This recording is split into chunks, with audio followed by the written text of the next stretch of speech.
Certified life coach and marketing expert. So আমরা চালু করেছি নিজেকে বদলান পডকাস্ট। তো এই নিজেকে বদলানোর যাত্রায় আজকে আমরা যাকে আমন্ত্রণ জানিয়েছি তিনি বাংলাদেশের অনেক সুপরিচিত একজন মানুষ। তিনি একজন লেখক, একজন কর্পোরেট ট্রেনার, একজন motivational speaker, one and only Mohammad Afzal Hossain ভাই। কেমন আছেন প্রিয় ভাই? আসসালামু আলাইকুম। আলহামদুলিল্লাহ, ভালো আছি। আমার খুবই ভালো লাগছে মিতু। আমি আপনাকে ধন্যবাদ জানাই এবং যারা আমাদেরকে দেখছেন আপনাদের সবাইকে ধন্যবাদ জানাচ্ছি। আজকের এই পডকাস্টটি দারুণ কিছু হতে যাচ্ছে, কেননা মিতু বর্তমানে আমার কাছে মনে হয় যে সবচেয়ে খুবই বেশি মানুষের খুব জনপ্রিয়তার ঊর্ধ্বে আছে এবং অনেক মানুষ ভালোবাসতেছে মিতুকে। তো আমি যখন আপনি আমাকে ইনভাইট করেছেন, আমি যদিও কোনো পডকাস্টে এখন পর্যন্ত পডকাস্ট বলেন বা যে কোনো প্রোগ্রামে বলেন আমি কিন্তু সাধারণত খুব কম যাই, তো আপনার প্রোগ্রামে এসেছি বিকজ অফ আমি খুবই এক্সাইটেড ছিলাম যখন মিতু বলল যে নতুন পডকাস্ট হবে এবং মিতু যেহেতু খুব ভালো করছে, সো এর জন্য এসেছি। সো ধন্যবাদ, অসংখ্য ধন্যবাদ। বুঝতে পেরেছেন আপনারা যে আজকে কে এসেছে। So today's podcast will be awesome. এমন একটা পডকাস্ট আমি আশা করছি যে আপনারা কখনোই শোনেন নাই বা দেখেন নাই। সো আজকে ভরপুর মোটিভেশন থাকবে, 1 মিনিটও মিস করবেন না। সো ভাইয়া, আমি জানতে চাই যে আপনি যে মোটিভেশন জগতে আসলেন, আপনার মোটিভটা কী ছিল? অ্যাকচুয়ালি মোটিভেশন আসলে যদি বলি এই জগতে তো আর এই ইচ্ছে করে আসা হয়নি। এর পেছনের যে গল্পটা আমি যদি বলি, শুরুটা যদি বলি, আমি তো আগে ট্রেনিং করাতাম মানুষকে। আমি যখন আমি যদি বলি যে 2008-09 দিক থেকেই ট্রেনিং শুরু। আমি ফিজিক্যাল ট্রেনিংগুলো বেশি করাতাম, বাট হঠাৎ করে আমি একটা সময় আসে যে আমি 71-এ ছিলাম, 71 রেডিও আমার হাতে তৈরি করা। ওখানে হঠাৎ করে চাকরিটা ছেড়ে দিলাম। তারপর আমার ওয়াইফ আমাকে বললো যে তুমি যে ট্রেনিংগুলো তুমি করাও, আমি তো দেখেছি তুমি খুব ভালো ট্রেনিং করাও, তো এটা অনলাইনে তুমি করো। যদিও আমি রাজি ছিলাম না, কেন এই বয়সে আমার কাছে মনে হয়েছে যে না, আমার এটা আসলে অনলাইন যুগে অনলাইন যেই জার্নি এটাতে যাওয়া আমার ঠিক হবে না, এটা বাচ্চাদের কাজ, এরকম কিছু একটা মনে হয়েছিল। বাট আমার স্ত্রী ছিল খুব সে করবে, সেই ক্যামেরা কিনে নিয়ে আসছে, লাইটিং, তারপরে সেগুলো সব কিনে টিনে নিয়ে এসে বলছে এবার তুমি স্টুডিও ঘরের ভেতরে স্টুডিও বানায় যে তুমি কাজ করো। এরকম একটা বউ থাকলে জীবনে কিছু দরকার আছে। আমরা ভাবিকে অসংখ্য ধন্যবাদ আজকে প্রত্যেকবার আমি অলরেডি কৃতজ্ঞ, আসলে খুব ভালো সাপোর্টিভ ওয়াইফ আমার। তো ওখান থেকে জার্নিটা শুরু। প্রথম ভিডিওটা আমি দেই হচ্ছে 2018-তে ফার্স্ট ভিডিও আসে ইউটিউবে। 1-1.5 বছর ইউটিউবে কাজ করেছি, তারপর থেকে ফেসবুক। তো আলহামদুলিল্লাহ মানুষ ভালোবাসে, কথা শোনে। আমি মনে করি মোটিভেশনটা অ্যাকচুয়ালি, অনেকেই বলে যে স্যার মোটিভেশন দেন, অনেকে ফোন দেয়। আমি আগে ফেসবুকে নাম্বার দেওয়া ছিল, অনেকে ডিস্টার্ব করতো আমাকে, প্রচণ্ড রাত বিরাত জ্বালাতো। তো এখন বন্ধ করে দিয়েছি, যদিও অনেকেই মন খারাপ ফোন দিয়ে বলতো স্যার একটু মোটিভেশন দেন। আসলে আমি যদি বলি মিতু, মোটিভেশন জিনিসটা কী? আসলে মোটিভেশনটা হচ্ছে অ্যাকচুয়ালি আমার কাছে যেটা মনে হয়, আমি অনেককেই বলি যে আপনার ঘরে মা নাই, কয় আছে তো। আমি সে আপনার মাকে ভালোবাসেন? কয় বাসি তো। আচ্ছা, তো মায়ের দিকে একটু লক্ষ্য দেন তো। আগামী 10 বছর 15 বছর পর আপনার মা বৃদ্ধ হবে, অসুস্থ হবে, রোগে আক্রান্ত হবে, হাসপাতালে নিয়ে যেতে হবে। আপনি যেই বাসাটায় থাকেন সেই বাসাটাতে আপনি 10 বছর 15 বছর পর মেরামত করতে হবে, অবশ্যই হবে। আর যদি ভাড়া বাড়িতে আছেন তাহলে সেই বাড়িটা কতদিন ভাড়া বাড়িতে থাকবেন?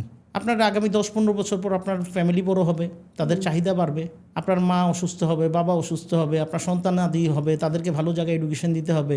কার কাছ থেকে টাকা নিয়ে করবেন? টাকা তো লাগবে।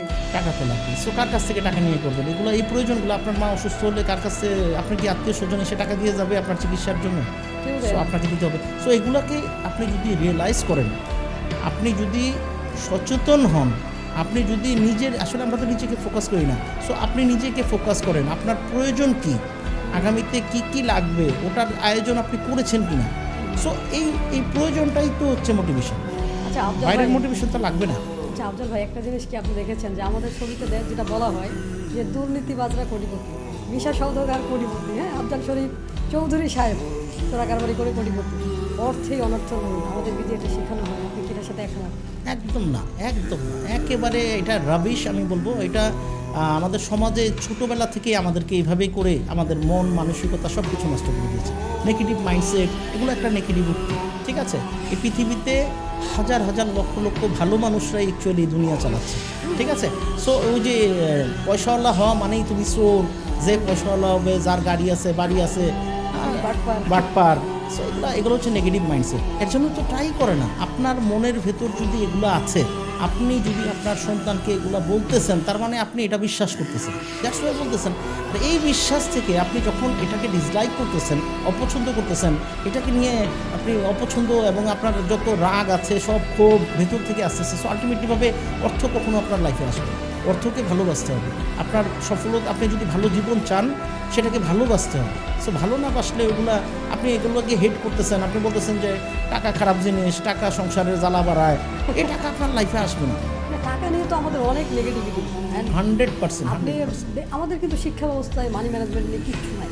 শিক্ষা ব্যবস্থায় আছেটা কি আমাকে বলেন তো? মানি ম্যানেজমেন্ট, একটু আগে একটু কথা হচ্ছিল যে শিক্ষা ব্যবস্থা নিয়ে যদি বলি, যে এই যে ক্ষুধার কথা যদি বলি বা মোটিভেশনের কথা যদি বলি, জীবনে বড় কিছু ড্রিম, স্বপ্ন, এগুলো তৈরি হওয়ার সময় কখন ছিল? ছোটোবেলায়। মাথার মধ্যেই দেয় নাই। মাথার মধ্যে দেয়, পরিবার থেকেও আসতেছে না, স্কুল থেকেও আসতেছে না। সো তার ভিতর স্বপ্ন তৈরি হবে কীভাবে? কোনো স্বপ্ন নাই, ডিস্ট্রাক্টেড হচ্ছে। একটা দাসত্ব জীবন, সে সামনে বড় হয়ে চাকরি করবে এই স্বপ্ন দেখতেছে, তো চাকরির জন্য যোগ্য হচ্ছে না এবং চাকরির জন্য যোগ্য হচ্ছে না।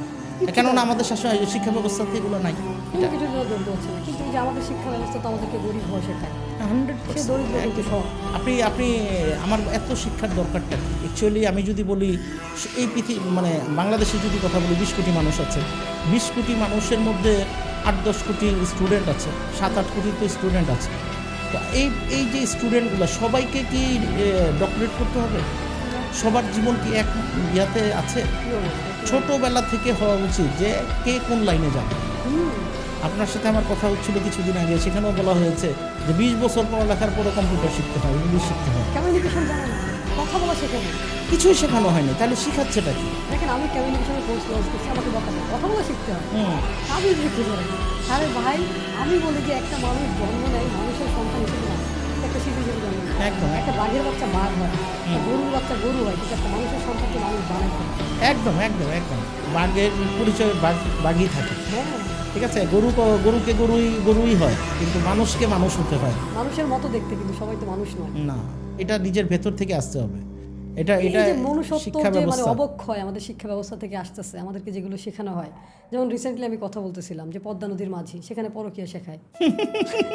আপনি চিন্তা করেন, একটা উপন্যাস, আমাদের তো বেশিরভাগ মুসলিম, তাই না, 90+ মুসলিম কান্ট্রি, সেখানে কি শেখানো হচ্ছে যে একজন কুবের, সে একজন মাঝি, তার ঘরে বউ বাচ্চা আছে, তার স্বামীর সাথে প্রেম, কপিলা, এবং তাকে নিয়ে সে পালানোর প্ল্যান করতেছে। প্রক্রিয়া শেখানো হচ্ছে খুব আনন্দের মাধ্যমে, বিনোদন দিয়ে মানুষকে ওইদিকে ডাইভার্ট করা হচ্ছে। বাংলা সাহিত্য তার যা পছন্দ সে পড়লো আলাদাভাবে, এডুকেশন সিস্টেমে রাখতে হবে কেন? আবার এমন একটা সময় যখন সে ইন্টারে পড়ে, বয়সন্ধিকাল, ওই সময় তার আবেগটা কিরকম থাকে আমরা জানি, আমরা তো ওই সময়টা পার করে আসি। একদম। ওই সময় যদি আমরা এগুলো শেখাই, প্রেম, প্রীতি, আমাদের কি ইসলামিক অবক্ষয় হচ্ছে না? একদম। আসলে ওই শিক্ষার ঘাটতি এবং ইসলামিক শিক্ষারও ঘাটতি, এবং সব কিছু মিলে মানে পারিবারিক শিক্ষাও নষ্ট হয়ে যাচ্ছে আস্তে আস্তে। সো এগুলো থেকে যদি উতরাতে পারি আমরা, তাহলে হয়তো নেক্সট ভালো জেনারেশন আমরা পাবো।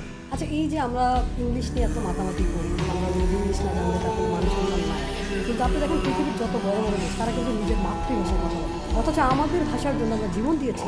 মায়ের ভাষা আমাদের। পৃথিবীর কোনো জাতি আছে যে তার ভাষার জন্য জীবন দিয়েছে না? কেন আপনি যদি দেখেন যে চীনে এত মানুষ, বা ওয়ার্ল্ডের সবচেয়ে বেশি জনসংখ্যার দেশ তো হচ্ছে চীন। চীনের মানুষ তো ইংলিশ জানে না, বাট তারা সারা পৃথিবীকে নেতৃত্ব দিচ্ছে। তারা অ্যাকচুয়ালি আপনি দক্ষ কিনা, ইটস ভেরি ইম্পর্টেন্ট। আমাদের শিক্ষা ব্যবস্থাতে দক্ষ হওয়ার কোনো কিছু নেই। দক্ষ হতে হবে, আপনাকে স্পেশালিস্ট হতে হবে।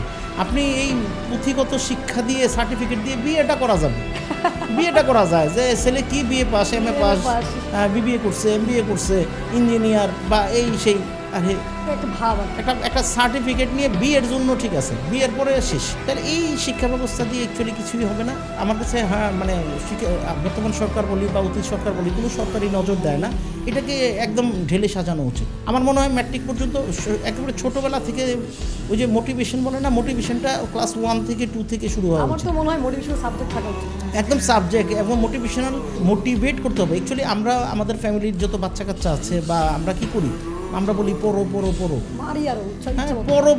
কিন্তু কেন পড়বো, কি কারণে পড়বো, সেটা কিন্তু আমরা হ্যাঁ পড়ে তুমি কি হবা বা আমি কি হব, এটা যদি সে বাচ্চাটা জানতো, তাইলে কিন্তু তাকে আর মারা লাগতো না, বকা লাগতো না, বোঝানো লাগতো না। সে তার স্বপ্নটাকে ফার্স্ট একটা মানুষের আমার কাছে মনে হয় যে একটা বাচ্চার, ছোট বাচ্চা, তাকে ছোট থেকেই ভিশন, ড্রিম এগুলো আস্তে আস্তে আস্তে আস্তে তার ভেতর পারপাসটা ক্রিয়েট করাতে হবে, রাইট? দেন সে এটা পাওয়ার জন্য তখন বলতে হবে যে বাবা তুমি এইগুলো পেতে চাও, এই জায়গায় যেতে চাও, তাহলে তোমাকে স্টাডি করতে হবে। আচ্ছা এবার আসেন স্টাডির কথা বলি। যেখানে স্টাডি করতে যাচ্ছে সেখানে তো এই কথা বলছে না, ওই বই পুস্তকেও ইন্সপিরেশনাল অনেক কিছু থাকতে হবে যেখান থেকে সে ইন্সপায়ার হবে এবং তারপরে সে যাতে একটা লক্ষ্য সেট করতে পারে। এম ইন লাইফ একটা একটা ইয়া ছিল যে জীবনে কি চাও, কি হতে চাও। সবাই ডাক্তার, হ্যাঁ, পড়ালেখার মধ্যে মুখস্থ করে গিয়ে দিচ্ছে, কিন্তু ওইটা তো মুখস্থর জিনিস না। এই কথাটাই যদি সে যদি রিয়েলাইজ করতো যে আমি আমার জীবনে কি করতে চাই, হোয়াট ইজ দ্য পারপাস, আমি কেন এসেছি দুনিয়াতে, আমার স্বপ্ন কি, তখন সে এটাকে নিয়ে বসতো যে স্বপ্ন। এগুলো তো হচ্ছে, এগুলো তো হয়নি বা হচ্ছে না। এখন চিন্তা করতে না শিখলে, স্বপ্ন না দেখলে, তাহলে ক্ষুধা আসবে কোত্থেকে, ক্ষুধা তৈরি হবে কোত্থেকে? আমাকে একটু আগে একজন বলছিল যে ক্ষুধা আছে কিনা, মানে আমি বলছিলাম যে ক্ষুধা আছে কিনা, সে বলতেছিল যে সাকসেসের সিক্রেট কি, আমি বলছি ক্ষুধা, আর কিছু না। স্টিভ জবস একটা কথা বলছে, স্টে ফুলিশ স্টে হাংরি। ক্ষুধার্ত থাকো, বোকা থাকো, ক্ষুধার্ত থাকো স্বপ্নের জন্য। একটা ক্ষুধার্ত মানুষ পুরো পৃথিবীকে চেঞ্জ করে, একটা ক্ষুধা। সো এই ক্ষুধাটা তৈরি হবে কোত্থেকে যদি, কিন্তু জানাই না যে তার ক্ষুধা থাকা উচিত, সেটাই এটাও জানে না। ইভেন ধর দেখেন আমাদের ফ্যামিলিতে কি শেখানো হয়, বাবা ডাল ভাত খেয়ে বড় হইলেই হবে, অল্প কোনো রকমে বেঁচে থাকলেই হবে, বলা হয় অল্পতে তুষ্ট থাকো। হ্যাঁ, কিন্তু দেখেন এই যে ডাল ভাত, আপনার মাই তো ডাল ভাত খেতে চায় না। আপনি যখন অল্পতে তুষ্ট থাকতে বলবেন, তার মানে তার ইয়াটাকে আপনি ছোট করে দিচ্ছেন। চাহিদা, চাহিদা, আমি সেম কথাতে আবার আসি, চাহিদা মানেই তো ক্ষুধা। অনেকে বলে যে স্যার সফলতার সিক্রেট কি? সিক্রেট একটাই, চাহিদা ক্রিয়েট করো, ডিসাইড করো যে আমি ওটা চাই, আমাকে এটা পেতে হবে, তখন গিয়ে কিছু রেজাল্ট আসবে, এর আগে তো আসবে না। সো এই ছোটোখাটো কথাতে পরিবার আমাদেরকে সংকীর্ণ বানায় যে ডাল ভাত খেয়ে বাঁচলেই হবে, সততার জীবন, মানে সততা মানে কি? যারা সফল হচ্ছে তারা অসৎ? আশ্চর্য হয়ে যায়, এটা আশ্চর্য ব্যাপার। কি কথা আমাদের পরিবার থেকে এগুলা, আমাদের সমাজ যে টাকাওয়ালারা সব চোর, বা যারা সফল হয় তারা দুর্নীতিবাজ, তো এগুলা বলে কি হচ্ছে, আপনি এগুলোকে নেগেটিভ অবস্থানে আনছেন, তাহলে কেউ বড় হবে না, কেউ হবে না। যে আমাদের দেশ তো দেখেন, আপনি চিন্তা করেন আমাদের পরে স্বাধীনতা যুদ্ধ, মালয়েশিয়ার কথা বলি, মালদ্বীপের কথা বলি, সিঙ্গাপুরের কথা বলি, একটা নদীর উপর জেলে সব, সেইখানে দেখেন এখন মানুষ যাওয়ার জন্য পাগল হয়ে গেছে। আমাদের দেশে মানুষ আসতে চায় না, আমাদের ভিসা বন্ধ করে দিচ্ছে, বিভিন্ন জায়গায় আমরা অ্যাপ্লাই করতে পারি না, আমরা এত নিকৃষ্ট জাতি হয়ে যাচ্ছি দিনের পর দিন, আমাদের মানে আমাদের দরজাগুলো বন্ধ হয়ে যাচ্ছে। তো আমরা যদি এখনও না বদলাই, দেখেন জাপানে আপনি কোনো জায়গায় ভিসা লাগবে, তাদের রেড পাসপোর্ট, যে কোনো জায়গায় সে বুঝে পাচ্ছে, কিন্তু আমার পাসপোর্ট দেখলে আগে ব্লক, বাংলাদেশে কামলা দিতে যাবা, কামলা দেয়, সব জায়গায় গিয়ে ভিসা মানে অবৈধ হয়ে যায়। এবং মজার ঘটনা হচ্ছে আজকে এই যে প্রবাসীরা, আমি থ্যাঙ্কস টু যত প্রবাসী শুনছেন আমাদের পডকাস্ট, আমি খুব সম্মান এবং শ্রদ্ধার সাথেই বলছি, এই মানুষগুলোকে যদি আমরা দক্ষ করে পাঠাতে পারতাম, একেবারে গ্রামের একেবারে অবুঝ একটা মানুষ, যে জীবনে শহর দেখে নাই, জীবনে ঢাকা শহর আসে নাই, সরল সাদা মানুষ, সরল সোজা মানুষগুলো, ওই মানুষগুলো যখন বিদেশে যায়, তারা স্ট্রাগল করছে, সংগ্রাম করছে তাদের পরিবারের জন্য, ওই বিষয়গুলোকে আমি সাইডে রাখছি, বাট তারা যে স্যালারি পাচ্ছে খুবই নগণ্য এবং তাদের লাইফস্টাইল অনেক কষ্টের। এবং আমি একজনের সাথে কথা বলছিলাম, উনি বলতেছে যে আমি মেন্টর সকালে খাই না, কেন? ওই টাকাটা সে বাসায় পাঠায় তার ছেলের জন্য, এই যে মোবাইল কিনে দিতে হবে, আইফোন। এই ছেলের লজ্জা থাকা উচিত, তোমার বাবা না খেয়ে তোমাকে এই ফোনটা কিনে দিচ্ছে, তুমি ভাব মেরে ঘুরে বেড়াচ্ছ। আমি অনেককেই বলি যে, অনেকে খুব বড় গলায় বলে যে আমি বিদেশে 10 বছর ধরে আছি, 15 বছর ধরে আছি, 20 বছর ধরে আছি। আমি প্রশ্ন করি যে ভাই, কত টাকা সঞ্চয় করেছি? না, সঞ্চয় নেই। একজন বলছে আমি 40 লাখ টাকা ইনকাম করছি লাস্ট 8 বছরে, আমার কাছে এখন কোনো টাকা নেই, মেন্টর আমাকে পরামর্শ। আমি তাকে কি পরামর্শ? যখন 40 লাখ টাকা ছিল তখন আমার থেকে পরামর্শ নিতাম, এখন কিছু নেই, খালি হাতে পরামর্শ কি? আমি একটা কথা বলি প্রবাসীদের জন্য, যে আপনি নিজের জন্য সঞ্চয় করেন, আপনার নিজের জন্য সঞ্চয় থাকা দরকার। আপনি আপনার এই যে মোবাইল খুললে যে হাসি মাখা মুখগুলো যে আমাদের যে আপনি দেখতে পান, আপনার যদি অভাব আসে, একটা মুখ খুঁজে করেন, কেননা চকলেট যত দামি হোক, খাওয়ার পরে খোসাকে কেউ পকেটে ভরে রাখে না, খোসাকে ফেলিয়ে দিবে। সো আপনাকে টাকা সঞ্চয় করতে হবে। আমি এটা বলছি না যে আপনার পরিবারকে টাকা দিয়েন না, আমি এটা বলি যে ওই টাকার মধ্যে কিছু টাকা সঞ্চয় করেন এবং নিজের জন্য, নিজের অবস্থানকে ভালো রাখার জন্য। এই যে দেখেন কিছুদিন আগে মধ্যপ্রাচ্যে যে হলো ইরানের যে যুদ্ধ, ওই সময় কিছু মানুষ কিন্তু বাংলাদেশে এসেছে, তারা বুঝেছে যে এই দেশে এসে তাদের লাইফটা কি হয়ে যায়। কেউ তাদেরকে আর ওই সম্মানের চোখে দেখে না। কেন? টাকা নাই। আপনি আপনার কতজনের জীবন বদলাই দিচ্ছেন, কতজনকে পড়ালেখা শিখাইছেন, কতজনকে ডেভেলপ করছেন, এগুলা গল্প বলে লাভ হবে না। আলটিমেটলি ভাবে দিন শেষে আপনার পকেটে টাকা থাকতে হবে, আর না তো এই দুনিয়া আপনাকে চিনবে না। আমি তো এটাই বলি যে পুরুষের একমাত্র মেকআপ কি মানি।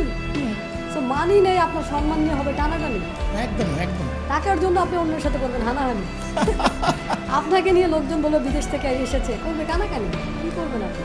জীবন নিয়ে হতাশা ছাড়া আর কিচ্ছু থাকবে না। সব প্রবাসী ভাইদের আমি যেটা বলি যে অ্যাকচুয়ালি বুদ্ধিমান হওয়া উচিত। আপনি কামলা খাটছেন, জীবনের অসাধারণ যে সময়টা, সেটাকে আপনি যৌবনটা, পুরো যৌবনটা আপনি বিদেশে একটা কত বড় স্যাক্রিফাইস করছেন, ডেফিনেটলি পরিবারের জন্যই করছেন। বাট দিন শেষে আপনার নিজের কাছেও সঞ্চয় থাকতে হবে, যা দিয়ে আপনি দেশে এসেও কখনো ভালো থাকতে পারেন। এটা আমি সবসময় একটা কথা বলি যে ভাইয়া, মানুষের হচ্ছে দুইটা গুণ, একটা হচ্ছে মানুষ অকৃতজ্ঞ আর একটা হচ্ছে ভুলে যায়। এই জিনিসটা সবাইকে মাথায় রাখতে হবে। এটা নিয়ে যখন আমি বলছি, একজন আমাকে কমেন্ট করছে, আপনার মা মনে আপনাকে ভালোবাসে। আরে আমার মা আমাকে ভালো না যদি বাসতো, আমি তো হাত দিয়ে তুলে খাইনি, আমার মা আমাকে তুলে খাইয়েছে। আমি বলছি আপনার কথা, আপনি আমাকে নিয়ে চিন্তা করতেছেন, আপনি আপনাকে নিয়ে চিন্তা করেন। কারণ আমি তো যা করার করে ফেলছি আল্লাহ রহমতে। এখন আপনার কাজ নিজেকে বদলানো। আমার একটা ভিডিও ভাইরাল হয়েছে, বলছে এখন আমের আম কেটে দিলেও ভাইরাল হয়। তা আপনি ভাইরাল হন, আপনি ভাইরাল হন। আমি কি মানা করে রাখছি আপনাকে? আমি কি ধরে রাখছি? নাকি আপনার ফলোয়ার আমি কিনে আনছি? এই যে অন্যের দিকে তাকিয়ে মানে অন্যের মনে করা, হিংসা করা, হিংসা, এটা পৈশাচিক আনন্দ। পৈশাচিক আনন্দ। তো এইখান থেকে কিভাবে মানুষকে কিভাবে না, এটা থাকবেই, কেমন পর্যন্ত থাকবে। অ্যাকচুয়ালি মানুষের আমরা চেষ্টা করে যেতে পারবো, বাট সবাই ভালো হয়ে যাবে, সবার মন মানসিকতা ডেভেলপ হয়ে যাবে, এটা ডিপেন্ড করে অ্যাসোসিয়েশনের উপর। কোন সমাজে মিশছে সে, তার বন্ধু কারা, তার আত্মীয় স্বজন কারা, ঠিক আছে? মানে তার অ্যাসোসিয়েশন না বদলালে তার লাইফ বদলাবে না। সো তার থিঙ্কিং প্যাটার্নও বদলাবে না। আমি এই যারা সফল, তারা এই কারণে সফল। আমাকে একটু আগে একজন কথা বলছিল যে স্যার আমার ভেতর হাঙ্গারটা কীভাবে তৈরি করব, সফল হওয়ার হাঙ্গার। আমি বলছি good association it's very important. আপনি আপনার চেয়ে 10 গুণ বেটার লাইফস্টাইল লিভ করছে এমন মানুষদের সাথে থাকেন, দেখবেন যে আপনার ভেতরে একটু একটু করে চিনচিন করে, সে যখন গাড়িটা দিয়ে নামবে আপনার ভেতরে কষ্ট লাগবে, ঠিক আছে? সে 2 দিন পর সিঙ্গাপুর যাচ্ছে, মালয়েশিয়া যাচ্ছে, বেড়াতে যাচ্ছে, এনজয় করছে এবং লাইফে যেখানে যাচ্ছে সেখানে সম্মান পাচ্ছে। এই জিনিসগুলো যখন আপনি খুব কাছে থেকে দেখবেন এবং সাথে সাথে থাকবেন, আস্তে আস্তে আপনার ভেতরে একটা ক্ষুধা তৈরি হবে যে আমারও যদি এরকম একটা গাড়ি থাকতো, আমিও যদি এরকম একটা দারুণ বাড়িতে থাকতে পারতাম, আমিও যদি এরকম সম্মানের মানুষ হতে পারতাম। মানুষ কীভাবে সারসার করে তারে, এই কী হচ্ছে, আস্তে আস্তে আপনার ভিতরে একটা ক্ষুধা তৈরি হচ্ছে এবং এই ক্ষুধাটাকে বিশ্বাস করতে হবে। যখন আপনি ডিসাইড করলেন যে না আমারও লাগবে, জীবনে আমিও একটা এরকম অবস্থানে যেতে পারবো, ওই পারলে আমিও পারবো, এই যে একটা বোধ আসলো, এটাকে বিশ্বাস করতে হবে যে আমি পারবো। আর এই বিশ্বাসটা আসে থেকে অনেকে বলে যে স্যার বিশ্বাসিত হতে চায় না। বিশ্বাসটা আসে হচ্ছে আপনি যখন বিশ্বাস হচ্ছে একটা গেম চেঞ্জার একটা লাইফের। এই বিশ্বাসটা তৈরি হয় ছোটোবেলা থেকেই ইমানের উপর। এই যে আমরা না দেখে আল্লাহকে বিশ্বাস করি, ঠিক আছে? এর চেয়ে বড় বিশ্বাস আর কি হতে পারে? তার মানে আপনার যদি ওই আল্লাহর প্রতি বিশ্বাসের ঘাটতি থাকে, তাহলে আপনি নিজের প্রতি বিশ্বাসের ঘাটতি হবে। সো আগে আল্লাহর প্রতি যদি বিশ্বাস থাকে, আপনি বলতেছেন আল্লাহ দয়াময়, আল্লাহ মানে সব কিছুর সৃষ্টির সেরা এবং সবচেয়ে দয়াময়, ক্ষমাশীল, করুণাময়, সো এবং সব কিছু সর্বশক্তিমান, এবং আল্লাহর কাছে আপনি বান্দা চাইলে নিরাশ হয় না। সো এগুলো আপনি বিশ্বাস করতেছেন, তার মানে তাইলে আপনি নিজের প্রতি কেন বিশ্বাস করতেছেন না? বিশ্বাস ভেরি ইম্পর্টেন্ট। আচ্ছা দেখেন, আল্লাহ কিন্তু কোরআনে বলছে যে যত রত্ন সম্পদ, রত্ন ভান্ডার কার কাছে? আল্লাহ বলছে আমার কাছে। সবকিছু কার কাছে? আল্লাহর কাছে। কিন্তু আমরা কি করছি? আমরা চাইতেছি। আপনি সাগর থেকে যদি এক বালতি পানি কেউ নিয়ে আসে, সাগরের কিছু হবে? কিচ্ছু। সো আপনি দুনিয়ার এত বড় আপনাকে একটা বিসিএস ক্যাডার বানায় দিল, আল্লাহর কাছে আপনি চাইলেন, এটা আল্লাহর কি ক্ষতি হয়ে যাবে, কি কমে যাবে? আল্লাহর ধন্যবাদ, কিচ্ছু কমবে না। চাইতেই তো জানি না আমরা বিশ্বাসই করি না, আর বিশ্বাস করি না বলে চাইতেও জানি না। আমাদের মনে হয় যে আমরা পারবো না। অনেকে বলে যে স্যার চাইতে জানেন না। আপনি একটা কথা বলছেন যে আমরা চাইতে জানি না, আমরা জানি না আমাদের প্রয়োজন কি। এমন এক শালার আমাদের কি বলবো আমি, মানে আমরা মানুষ যে নিজের প্রয়োজন জানি না। আরে ভাই, আপনার প্রয়োজন কি, আপনি কি চান লাইফে, এগুলো জানেন না। কেন জানেন না? বিকজ অফ আপনার ওই বিশ্বাসের ঘাটতি ছিল ছোটবেলা থেকেই যে আপনি পাবেন না। আমাকে একজন প্রশ্ন করতেছে যে মেন্টর আমি কি পারবো কি না? আমি বলছি, আপনি যেহেতু প্রশ্নটা করছেন আপনি কোনোদিন পারবেন না। বিশ্বাস থাকতে হবে আমি পারবো, কেন পারবো না? পৃথিবীতে কি এমন মানুষ নাই যেটা আপনি যেটা চাচ্ছেন সেটা করে নাই? আপনাকে তো আমি বলতেছি না যে মঙ্গল জমি বিক্রি করেন, এটাও তো ইলন মাস্ক করছে। দেখেন দুনিয়ার জমি তো পরের বিষয়, সে আরেকটা গ্রহের সে গ্রহের জমি বিক্রি করা ইয়া করবে, সেই ইয়া সে করতেছে, ওইখানে সবকিছু পরিকল্পনা করতেছে, চেষ্টা করতেছে যাতে এই পৃথিবী যদি ধ্বংস হয়ে যায় তাহলে সেখানে যে থাকবে। বিশ্বাস থাকতে হবে। দেখেন তার বিশ্বাস, আমি তাকে মানে কি বলবো, এরকম একটা মানুষ পাগল হতে হবে স্বপ্নের জন্য। 100%। দিন নাই রাত নাই আমি যে পরিমাণ পরিশ্রম করি, আপনি আমাকে বললেন যে তুমি যা শুরু করছো। না না, আমি দেখতেছি তো, আমি খেয়াল করি আপনাকে, আপনার যে অ্যাক্টিভিটি, মাশাআল্লাহ, অ্যাকশন, আসলে শুধু সফল হতে চাই বললে তো এটা তো ওই সফলতা তো কোনো পানের খিলি না যে বাজার থেকে কিনে নিয়ে আসবো বা মোয়া না, অবশ্যই এত সহজ কিছু না, বাট ওইটার জন্য পাগল হইতে হয়। পাগল হতে হবে। ইলন মাস্ক যেটা বলছে, দেখেন নাসার কাছে যে বলছে যে আমি চাই রকেট যাবে আবার আসবে, নাসা বলছে কোনোদিন সম্ভব না। সে বলছে সম্ভব না মানে কি, বলছে আজ পর্যন্ত এটা নিয়ে কেউ কোনো রিসার্চ করেনি, কোনো লেখা নেই। উনি বলছে হতে পারে, বিজ্ঞানীরা ভুল করছে। এই যে বিশ্বাস, আপনি দেখেন যখন রাইটস ব্রাদার চিন্তা করলো যে প্লেন উড়ে যাবে, মানুষ উড়বে, কেউ বিশ্বাস করেনি, সবাই কি বলছে পাগল। আমাদের দিকে হইলে হুজুরের কাছে নিজে থেকে ঝেড়ে দেন, এটা বলা কি কয়। আরে মিতু, আপনি কি জানেন যে ওই রাইট ব্রাদার যখন বিমান বা উড়োজাহাজ বানানোর জন্য ট্রাই করছিল, ওই সময় কি অন্যরা ট্রাই করে নাই? অনেকেই করছিল। এবং মজার ঘটনা হচ্ছে আপনার আমেরিকা থেকে আপনার $50 মিলিয়ন সহযোগিতাও করা হচ্ছিল আরেকটা গ্রুপকে, যারা এই বিমান বানানোর প্রক্রিয়াতে ছিল। কিন্তু এই রাইট ব্রাদাররা ছিল পাগল, তারা কোনো সহযোগিতা পায় নাই, তারা কিচ্ছু পায় নাই, বাট দুনিয়াতে তাদের ইচ্ছা একটা বিশাল বড় আবিষ্কার, কত বড় পাগল হইলে একটা মানুষ ভাবতে পারে। আজকে যখন বিমানে বসে কফি খাই বা গান শুনি বা ইয়া করি, তখন মনে হয় যে কত বড় পাগল হইলে এটা সে বিশ্বাস করেছিল যে আকাশে এভাবে উড়া সম্ভব, মানুষ উড়বে। আর এটা তো কোরআন থেকেই আসছে। আপনি দেখেন, মানুষ যা চাইবে তা পারে, সৃষ্টির সেরা, এই কথাটা বলার সাথে সাথে তো আপনার ভেবে নেওয়া উচিত যে আপনি যেটা ভাবতে পারেন সেটা আপনি করতে পারেন, বাট আপনি বিশ্বাস করেন না, বিশ্বাস ইম্পর্টেন্ট। সো এভাবে আপনি ওই ঘুরে ফিরে ওই ইমানের দিকেই কিন্তু চলে যায়। আপনার ইমান যত মজবুত আল্লাহর প্রতি, আল্লাহর দয়ার প্রতি, আল্লাহর শক্তির উপর যদি আপনার বিশ্বাস আছে, আপনার সৃষ্টিকর্তার শক্তির উপর যদি বিশ্বাস আছে, তার মানে আপনি সৃষ্টির সেরা, তার বেস্ট প্রোডাক্ট। আমি একটা কথা বলি, আইফোন আপনার কাছে যদি আছে, এটার মোস্ট ভ্যালুয়েবল একটা অ্যাসেট। আপনি চান অন্য যে কোনো মোবাইলের চেয়ে বেস্ট আইফোন এখন বর্তমানে সবাই মনে করে best. Okay, Sony TV best, Sony TV কেন? এগুলোর প্রোডাক্ট ভ্যালু কেন মানুষ বিশ্বাস করে যে এই কোম্পানিগুলো খারাপ প্রোডাক্ট বানায় না, তারা কোয়ালিটি প্রোডাক্ট বানায়। সো আপনাকে আমাকে আল্লাহ সুবহানাহু ওয়া তাআলা বানিয়েছে। একটাবার ভাবেন তো দেখি, এটা আল্লাহ সুবহানাহু ওয়া তাআলার প্রোডাক্টকে কোনো ঘাটতি থাকতে পারে? কোনো কিছু ঘাটতি নেই। অনেকে বলে যে আমার লাইফটা সুন্দর না, আমার এটা সুন্দর না। ইয়ার, এই দুনিয়াতে এসেছো, নিজের লাইফটাকে সুন্দর করো না। কপাল খারাপ বলে, কপাল খারাপ, আমি পারবো না, আমার দ্বারা হবে না। ইয়ার, আল্লাহর প্রোডাক্ট আপনি, আমি এটা যদি একবার ভাবেন যে আমি আল্লাহ সুবহানাহু ওয়া তাআলার প্রোডাক্ট, বেস্ট প্রোডাক্ট, ফেরেশতাদেরকেও কিন্তু এই থিংকিং প্যাটার্নটা দেয় না আল্লাহ। সো আপনি আমাকে ভাবতে দিয়েছে, আল্লাহ সুবহানাহু ওয়া তাআলা আমাদেরকে শক্তি দিয়েছে। আপনি যদি ভাবতে চান ভাবতে পারেন, আপনি যদি কথা বলতে চান কথা বলতে পারেন, আপনি কথা শুনতে চান শুনতে পারেন। তার মানে কি, আপনি স্বপ্ন দেখতে চান স্বপ্ন দেখতে পারেন। পৃথিবীর মানে লক্ষ লক্ষ যত সৃষ্টি আছে তার মধ্যে একমাত্র ইনসান স্বপ্ন দেখতে পারে, ভীষণ কল্পনা করতে পারে, ভিজুয়ালাইজ করতে পারে। সো ইটস এ হিউজ পাওয়ার দিয়ে আপনাকে আমাকে কিন্তু এই দুনিয়াতে আনছে। তারপরেও যদি বলেন আমার দ্বারা হবে না, আমি আহাম্মক, আমি বেশি দূর যেতে পারবো না, তার মানে আপনার ইমান নাই। তার মানে কি, আপনি কিসের ইমান? আপনার সৃষ্টিকর্তার রহমতের উপর, তার প্রোডাক্টের উপর আপনার বিশ্বাস নেই। আপনি তো এখান থেকেই ধর্ম থেকে ইয়া হয়ে যায়। প্রবাসী ভাই আমাকে বলতেছে আমি তো বেশি দূর পড়াশোনা করিনি, আমি কি পারবো বিজনেস করতে? আপনি কি উত্তর দেন? পড়াশোনা বললে তো পুঁথিগত পড়ালেখা, ওটার কোনো ভ্যালু নেই আমি মনে করি।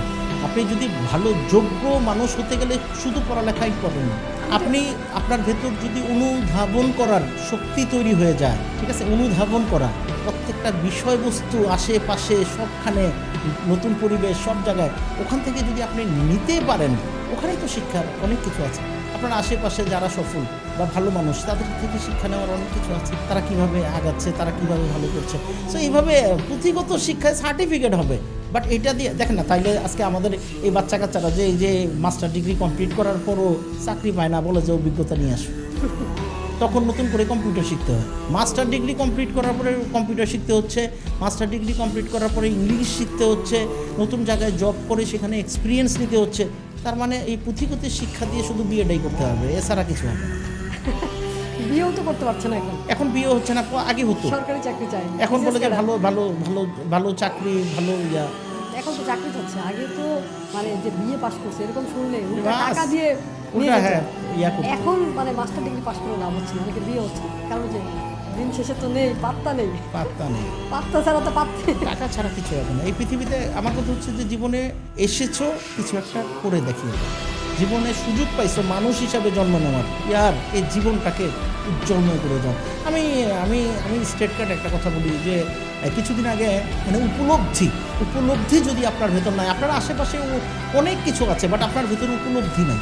আপনি দেখেন কিছুদিন আগে আমার একজন আত্মীয় মারা গিয়ে যায়, 110 বছর বয়স পেয়েছিল, মাশাআল্লাহ। হাজী সাহেব। তো ওনার মৃত্যুতে আমি ওনার জানাজাতে গেলাম, তো ওই একটু দূরে ঢাকার বাইরে। তো ওখানে যাওয়ার পর আপনার মাইকিং হচ্ছিল যে অমুক হাজী সাহেব, অমুক ওনার ইন্তেকাল হয়েছে, উনি অমুক শিল্পপতি, অমুক শিল্পপতির বাবা হাজী অমুক, আমি নাম বলছি না, হ্যাঁ উনি পৃথিবী থেকে চলে গেছে, বাদশা জানাজা হবে, আপনারা সবাই জানাজায় শরীর খান।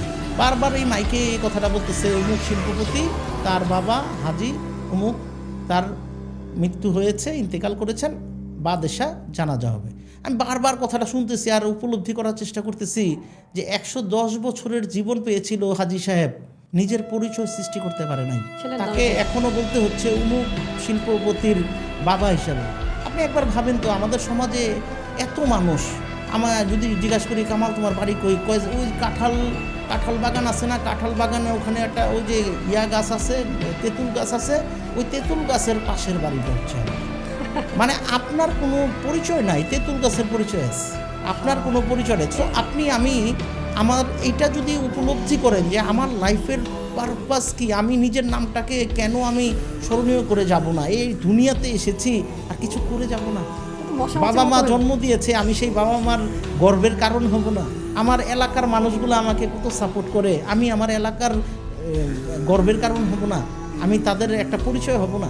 সো এইগুলো উপলব্ধি, যার ভেতর উপলব্ধি আছে সে আস্তে আস্তে আস্তে আস্তে তার লাইফটা চলে। দারুণ একটা কথা বলছেন, আমাদের তো পরিচয় নেই, বাবার নামটা শুধু জানি বাট নিজে কী করেছে। দিন শেষে ওই যে আমি বলি যে আইডেন্টিটি ক্রাইসিস, আমাদের আইডেন্টিটি একটা ক্রাইসিস আছে, আমি আসলে কি।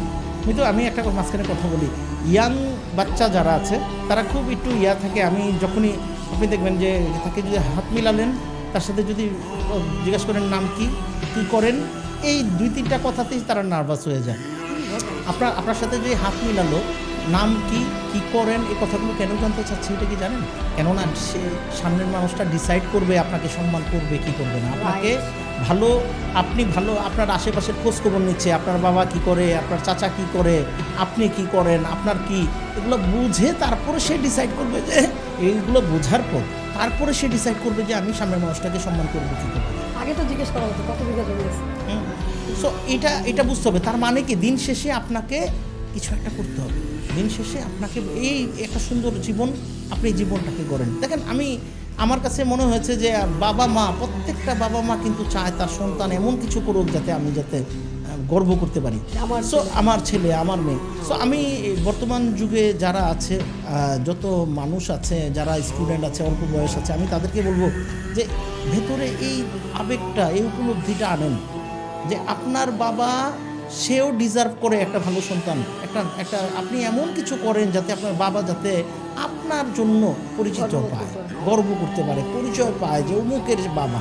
আপনার কর্মের মাধ্যমে এমন কিছু করেন যাতে আপনার বাবাকে, আপনি অনেকে বলেন যে টাকা পয়সা খারাপ জিনিস, আরে ভাই টাকাই ভালো জিনিস। আপনি টাকা রোজগার করেন সম্মানের সাথে, হালাল পথে, যাতে আপনার বাবা মাকে ওই ঢাকা মেডিকেলের বারান্দাতে চিকিৎসার জন্য শুয়ে রাখতে না হয়। সো এর জন্য এগুলো করেন। আচ্ছা আব্দুল ভাই, আমি যেটা বিশ্বাস করি, কাটতে যদি হয় তাহলে বিএমডব্লিউতে কাটি না, রাস্তায় কাটতে একদম চিকিৎসা যদি করতে হয় সিঙ্গাপুরে যাই করবো, আমি সরকারি হাসপাতালে বেডে কেন পড়ে থাকবো? রাইট। এই যে স্কোয়ার বানাচ্ছে, এই যে বড় বড় বাংলাদেশে হাসপাতাল বানাচ্ছে, পৃথিবীর বিভিন্ন দেশে এই যে স্বাস্থ্য চিকিৎসা নিয়ে সেবা দেওয়ার জন্য বড় বড় বিল্ডিং স্ট্রাকচার বানাচ্ছে, তাদের জন্য বানাচ্ছে। আমি গত কিছুদিন আগে আপনার কুয়াকাটা বিচে গিয়েছিলাম একটা ট্রেনিং প্রোগ্রাম করাতে। সেখানে যেখানে আমি যে ইয়াতে ছিলাম শিকদারের একটা রিসোর্টে, ওটার পুল ভিলাতে ছিলাম, ওটার ভাড়া হচ্ছে 35,000 টাকা, 2 দিনের জন্য 70,000 টাকা ভাড়া করা হয়েছিল ওই ভিলাটা। এত ভাড়া কেন? বানাইছে স্পেশাল মানুষরা যাবে ওখানে, দামি মানুষরা যাবে, দামি মানুষরা, এই দামি মানুষদের জন্য সারা পৃথিবীর সব কিছু বানানো হচ্ছে। এই পৃথিবীতে যত বড় বড় বিল্ডিং বানাচ্ছে, কেন বানাচ্ছে? দামি মানুষ, দামি মানুষরা এসে এখানে অফিস করবে।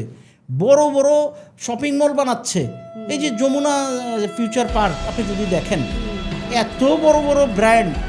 আপনি যদি দেখেন, আমি একটা স্যুট কিনতে গিয়েছিলাম কিছুদিন আগে, তো আমি দেখলাম যে 52,000, 37,000, 1 লক্ষ, 1.5 লক্ষ টাকা একটা স্যুট, ঠিক আছে? তো এগুলো কাদের জন্য বানাচ্ছে? এই যে এগুলো বানাচ্ছে কাদের জন্য? এই যে দামি দামি গাড়ি তৈরি হচ্ছে, আপনি আরে ভাই উপলব্ধি করতে হবে যে এগুলো কাদের জন্য বানানো হচ্ছে। সব যত কিছু এই পৃথিবীতে যত কিছু তৈরি হচ্ছে সব দামি মানুষদের জন্য বানানো হচ্ছে। সো আপনি নিজেকে দামি না বানালে এগুলো কিচ্ছু পাবেন না। এটা কি একবারও ভাবেন না? এই দাম বাড়ায় না, মানে আমরা যখন বলি যে নিজের দাম বাড়ান, নিজের যোগ্যতা বাড়ান, নিজেকে বদলান, এটা বললে সস্তা মোটিভেশন। সো এই যে মানে না, তাদের যে অন্ধ, ওই যে ছোটবেলা থেকে হয়ে গেছে যে জীবন বদলানো যায় না, সব লিখে আনছে তারা, আগে থেকে সব লিখে টিকে আনছে, কামলা খাটবে, জীবন পাড়ি দিবে, তারা ফিক্সড হয়ে গেছে, ফিক্স মাইন্ডসেট। এগুলোকে বলা হয় ফিক্স মাইন্ডসেট। আর যারা গ্রোথ মাইন্ডসেট, তারা চিন্তা করে, উপলব্ধি করার চেষ্টা করে। আর যারা ফিক্সড হয়ে গেছে, আপনি তো আমজনতা তো ফিক্স মাইন্ডসেট, তারা ধরেই নিয়েছে যে আমি সারা জীবন কামলা খেটবো। আমি একটা কথা বলি যে এই যে জীবন, অনেকরে বলি যে দেখেন, একটা গল্প বলি। একটা বাচ্চা জন্ম নিল, খুব আদরে বড় হলো, এবং সেই বাচ্চাটা স্কুলে ভর্তি হলো, মোটামুটি অ্যাভারেজ পড়ালেখা করলো, তারপরে সে ম্যাট্রিক পাস করলো, সবাই পরিবারে সবাই খুশি, তাকে একটা ভালো কলেজে ভর্তি করানো হলো। কলেজে ভর্তি হয়ে সেখানেও সে মোটামুটি পড়ালেখা করে ইন্টারটা পাস করলো, ডিগ্রি কমপ্লিট করলো, তারপর একটা চাকরি করলো। এখন সেই চাকরি পাওয়ার পর বিয়ে করলো, মোটামুটি ধুমধামে বিয়ে টিয়ে হলো, তারপরে আস্তে আস্তে সে সংসার চালাতে শুরু করলো, বাচ্চা কাচ্চা হইলো। এখন বাচ্চা কাচ্চা হওয়ার পরে সে তার বয়স বাড়লো, আস্তে আস্তে সে অসুস্থ হয়ে গেল, এবং চিকিৎসা নিতে নিতে সে মারা গেল। গল্প শেষ। এটা কোনো গল্প? আফজাল ভাই, এটা কোনো গল্প বললেন আপনি? আপনি মজা করলেন? আরে ভাই, এটাই তো আপনার গল্প, এটাই তো আপনাদের গল্প। জীবনে কিচ্ছু নাই, খাই দাই ঘুমাই আর মরে যাই। জন্ম হয়েছে, স্কুলে গেছেন, কলেজে গেছেন, তারপরে চাকরি বাকরি দিচ্ছেন, বিয়ে শাদী হয়েছে, তারপর বাচ্চা কাচ্চা পয়দা করছেন, তারপর তাদেরকে মানুষ করতে করতে একটা সময় গিয়ে বয়স হয়েছে, অসুস্থ হয়েছে, মারা গেছেন, বা শেষ, গল্প শেষ। এই লাইফে কিছুই হয় নাই আপনার। এটা তো একটা পশুর মতো হলো যে আমি পৃথিবীতে আসছি, একটা সিস্টেমের মধ্যে দিয়ে গণহারে মানুষ এইভাবে চলতেছে। কেননা ভিশন নাই, কোনো উদ্দেশ্য নাই, উপলব্ধি নাই। সে উপলব্ধি করতেছে না যে আমার একটা যেমন এই যে এখন আমি 50+ এজ চলতেছে, 43, 44, 53, 54 এইজে আছি। বাট এখনও জানি না আল্লাহ সুবহানাহু ওয়া তাআলা কতদিন হায়াতের জিন্দেগি রেখেছে। বাট এখন যে অবস্থায় আছি, আমি মনে করি কিছুই হয় নাই লাইফে, কিছুই করতে পারি নাই। আরও অনেক কিছু, এমন কিছু করে যেতে চাই। আজকে আমার ছেলে জিজ্ঞাসা করছিল গত মাসে আমার, যদি শুধু খালি একটা সোশ্যাল মিডিয়াতে বলি, 103 মিলিয়ন ভিউ, প্রায় 10,30,00,000 ভিউ ছিল গত মাসে একটা সোশ্যাল মিডিয়াতে। তা বলতেছে, আব্বু তুমি তো সিরিয়াস? আমি বলছি কিছু হয় নাই, এটা 100 না হয়ে যখন 1000 হবে, 1000 মিলিয়ন, 2000 মিলিয়ন, তখন মনে হবে যে কিছু একটা হচ্ছে। এখনও কিছুই হয় না, মাত্র শুরু হচ্ছে। সো এই জিনিসগুলো যদি আপনার ভেতর না থাকে, সাধারণ মানুষের ভেতর যদি ক্ষুধা না থাকে, দেখেন আপনি আমাদের প্রফেসর ইউনুসের কথা বলেন, এত বয়স্ক মানুষটা এখনও কীভাবে দৌড়াচ্ছে বাচ্চাদের মতো, ইয়াংদের মতো। আজকে জো বাইডেন কিছুদিন আগে আমেরিকার প্রেসিডেন্ট ছিল, 85-86 বছর বয়সে প্রেসিডেন্ট হয়েছে। আর আমাদের দেশের আমজনতা, আমি যদি বলি 50-এর পর বুড়া হয়ে যায়, 50-এর পর মনে হয় তসবি গোনা শুরু করে দেয়, এই চলে যাবো পরপারে, কেউ দাওয়াত নিয়ে বসেছে, কয় স্যার মরে গেলে ভালো, কে তোমার জন্য কি কিছু বানায় বসে রেখেছে কেউ? ফালতু আবেগ। এখন হয়তো অনেকে আজকের এই কথাগুলো শুনবে, কিছু মৌলবী সাহেব হয়তো আমার উপর রেগে যাবে। আরে ভাই, যে দুনিয়াতে সফল না, সে আখেরাতেও সফল না। 100% যে দুনিয়াতে ব্যর্থ, সে কখনো আখেরাতে সফল হতে পারে না। কেননা এই দুনিয়াতে আপনাকে আমাকে সৃষ্টি করা হয়েছে উইন করার জন্য। একটা চ্যালেঞ্জ নিয়ে এসেছি দুনিয়াতে, এই চ্যালেঞ্জগুলো ওভারকাম করে জয়ী হয়ে আপনাকে পরপারে যাইতে হবে। আরে ভাই, আপনি ভালো মানুষ হবেন, এবার বলেন সোয়াবি লোক হবেন, এটার জন্য আপনাকে যোগ্য হইতে হবে। আপনার কথা দ্বারা মানুষ উপকৃত হইতে হবে। সদকা জারিয়া। আপনার কথা দ্বারা, আপনার ব্যবহার দ্বারা, আপনার চাল চলন দ্বারা আপনি মানুষের সাথে কি প্রমাণ করে যাচ্ছেন, এবং আপনাকে অর্থ টাকা পয়সা কামাইতে হবে। আমাদের নবী রাসূলরা পর্যন্ত ব্যবসা করছে, টাকা কামায়া দেখাই দিয়ে গেছে যে টাকা কামাও, এই টাকা দিয়ে তুমি সৎ পথে ব্যয় করো, সদকায়ে এমন হয় মসজিদ বানাও, দুস্থ মানুষদেরকে সেবা করো, চিকিৎসার সেবা করো, মানুষের শিক্ষার ব্যবস্থার সেবা করো। তার মানে ভালো করতে হইলে, জান্নাত পাইতে হইলে সোয়াবের কাজ করে যেতে হবে, আর এই সোয়াবের জন্য টাকা পয়সার দরকার। আচ্ছা, এখন বলবেন যে শুধু টাকা পয়সায় কি হবে? সম্মানী হইলেও তো হয়। আরে ভাই, সম্মানী মানুষরা টাকাওয়ালাই হয়। টাকা ছাড়া তো সম্মান দেয় না। টাকা তো বাই প্রোডাক্ট, অটো চলে আসবে। আপনি সম্মানিত হন, দেখবেন টাকা অটো আসবে। সো আপনি ভালো কিছু জান্নাত পাইতে হইলেও তো লাগবে। সো এই দুনিয়াতে যে ব্যর্থ, কয় গাধার জীবন কাটায় গেলাম, পরপারে গিয়ে ওইখানে দাঁড়াই থাকবো। তুমি এই জীবনটারে কাজে লাগাইতে পারো নাই। আজকে দেখেন, আপনার অফিসের একজন পিয়ন, আমি চাকরি দিছি, এই চাকরি দেওয়ার এই ছেলেটা যদি ঠিকভাবে সানা বানায়, ঠিকভাবে অফিসটাকে টেক কেয়ার না করে, ওরে লাথি দিব না? অবশ্যই। বা রাগ করবো, জিদ করবো, ওরে বকাবকি করবো, ওরে বলবো যে তুমি গেট আউট, বের হয়ে যাও। তো আল্লাহ সুবহানাহু ওয়া তাআলা আপনাকে আমাকে দুনিয়াতে পাঠিয়েছে, এমনি এমনি পাঠাইছে। এই দুনিয়ার যত সৃষ্টি, এগুলো কি এমনি এমনি হয়েছে? আরে ভাই, উপলব্ধি করো, বোঝার চেষ্টা করো, খোঁজার চেষ্টা করো। গাধার মতো জীবন পাঠ দিয়ে দিলা, কেন আসলা, কেন গেলা, কিছুই বুঝলা না, দুনিয়াদারি। আর বড় বড় পণ্ডিতি ডায়লগ। এই পৃথিবীতে সবচেয়ে বেশি ডায়লগ বাজ হচ্ছে অসফল মানুষদের। যারা বেশি অসফল, তারা মুখে মাস্টারি, তারা শিখতে চায় না, বুঝতে চায় না, উপলব্ধি করতে চায় না। দ্যাটস ওয়াই তারা এই মিডিওকার জীবন যাপন করে। শিক্ষা নাই। আচ্ছা, মজার যে ঘটনাটা মনে হচ্ছে সেটা হচ্ছে এই যে আপনি বললেন যে খেয়ে দিয়ে মরে যাবে। আমার দাদু কী করছিলেন, উনি মৃত্যুর আগে, ওনার যখন 50 বছর পার হয়ে গেছে, উনি আগেই খানা করেছেন গরু জবাই করে, যে আমার ছেলেমেয়েরা যদি না করে, ছেলেমেয়েদেরকে কোনো করতে চলেছে, ঠিক আছে, মনে করতে চলেছে যে আমার কথাই বলে। আমার দাদু, আমি যখন পৃথিবীতে আসি, বলছে যে আমার বাবাকে বলছে তুমি বংশের নাম দিয়ে, কারণ আমার বাকি চাচারা, আমার সাথে চাচা সবারই ছেলে হয়েছে, আমার বাবা শুধু মেয়ে হয়েছে, সবাইকে অনেক করতে চাচ্ছে। আমার বাবা তো রাগ করে বাড়ি থেকে চলে আসছে, তারপরে আমাদের মানে স্ট্রাগলের লাইফ বেশি শুরু হয়েছে। দাদি যদি জানতো যে ওই 7 ছেলেদের নাম এই বাংলাদেশে বা পৃথিবীতে কেউ জানে না, বাট এই মিথুকে মোটামুটি লক্ষ লক্ষ মানুষ, কোটি মানুষ চেনে। সো এটা ওই দাদি বুঝতে পারে না।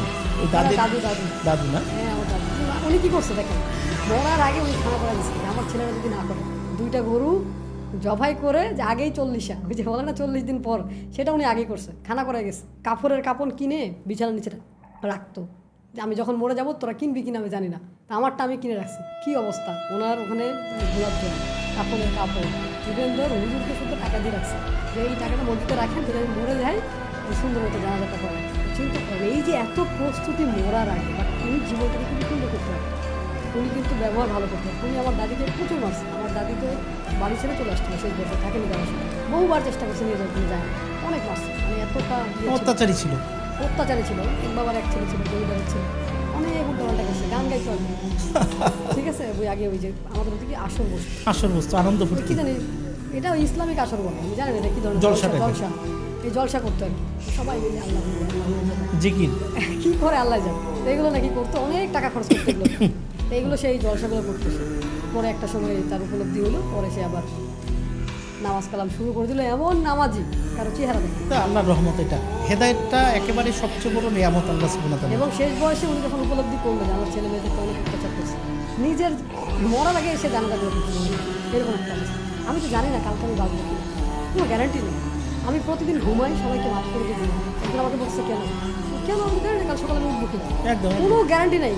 এই যে আপনি বলছেন এত পরিশ্রম করতেছেন, আমি তো জানি না কালকে বাঁচবো কিনা, যা আজকে আমার সেরাটা আমি দিয়ে যেতে চাই, কালকে আমি বাঁচবো কিনা। যে আমি আপনার ওখানে বলছিলাম যে আমি দিতে এসেছি, অনেক তো পাই না, কিন্তু কী পাই না, খাইলাম গাইলাম ঘুরলাম, 5 স্টার 4 স্টার 3 স্টার, কোনোটা বাদ, মানে ছাপ রেখে যেতে হবে দুনিয়াতে একটা ছাপ থেকে যায়। আমার হাজব্যান্ড বলতেছে তোমাকে তো মেরে ফেলতে কেন রাজকপাল, অলরেডি আমার কমেন্ট করছে, শিক্ষা ব্যবস্থা নিয়ে বলছে আপনাকে শুট করা উচিত, মেরে ফেলা উচিত, আপনাকে পাইলে গুলি করবো, এরকম অনেকে দিচ্ছে। তো সে ভয় করছে, সে আমাকে বলতেছে যে তুমি, আমি তাকে বললাম যে তুমি ঢাকায় আসবে, তো কখনো থাকি, বলছো না আমি ঢাকায় যাবো না। কেন, তোমাকে তো যে কোনো সময় মেরে ফেলতে পারে, আমি কার সাথে থাকি। আমি তোমার তো রাজকপাল, বউ মরা তো ভাগ্যের ব্যাপার, সবার তো বউ বউ মরে না। সবার চেয়ে বউ মরে না, দারুণ। দারুণ না ব্যাপারটা, এরকম তুমি বলতে পারো যে আমার বউ মরে গেছে, দেশের জন্য মানুষের জন্য মরে গেছে।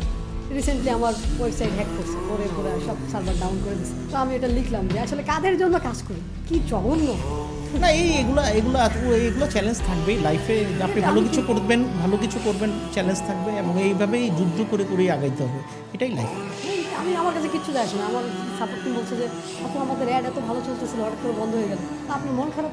মন তো খারাপ, মন খারাপ আমার ওয়েবসাইট গেছে এই জন্য না, মন খারাপ ওই দুর্ভাগার জন্য যে তুই কি করলি, কতগুলো মানুষের মানে শিখতে পারতো সেটা ব্যবহার করলি। হোক, এটা পার্ট অফ লাইফ, এটা এমনি তো হবেই। বাট মোট কথা হচ্ছে যে কোনো পরিস্থিতিতে থামা যাবে না, না আমার কোনো সুযোগ নেই। থামার সুযোগ নেই। পৃথিবীতে অনেকে যখন থেমে এসেছি, যায়, হ্যাঁ। আমি কিন্তু থামতে চেয়েছিলাম। আপনি মনে আছে আমাকে একটা কথা বলছিলেন, তুমি থেমো না, তুমি শুরু করছো, তুমি থামা কেন?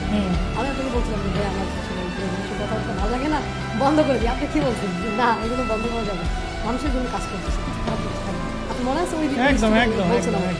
তো ওই দিন আমি চিন্তা করছি যে না ঠিক আছে, না থামা যাবে না। উদ্দেশ্য যেহেতু মহান, আমি যেহেতু ভালো চিন্তা করছি, আমার উদ্দেশ্য মহান, আমার চিন্তা চেতনা চাওয়া পাওয়া এগুলো সব কিছু যেহেতু উৎকৃষ্ট, আমি যেহেতু একটা ভালো পজিটিভ থটস নিয়ে আগাচ্ছি, থামা যাবে। ইনশাল্লাহ আপনি মানে আমি চিন্তা করি এভাবে আপনার সাথে দেখা হবে, আপনার সাথে পডকাস্ট হবে, এরকম ভাইরাল হয়ে যাবে, রাস্তায় যে কেউ দেখে আপনি নিতে পারেন। আমি এখন ভয়ে থাকি যে কখন কেউ জিজ্ঞেস করে।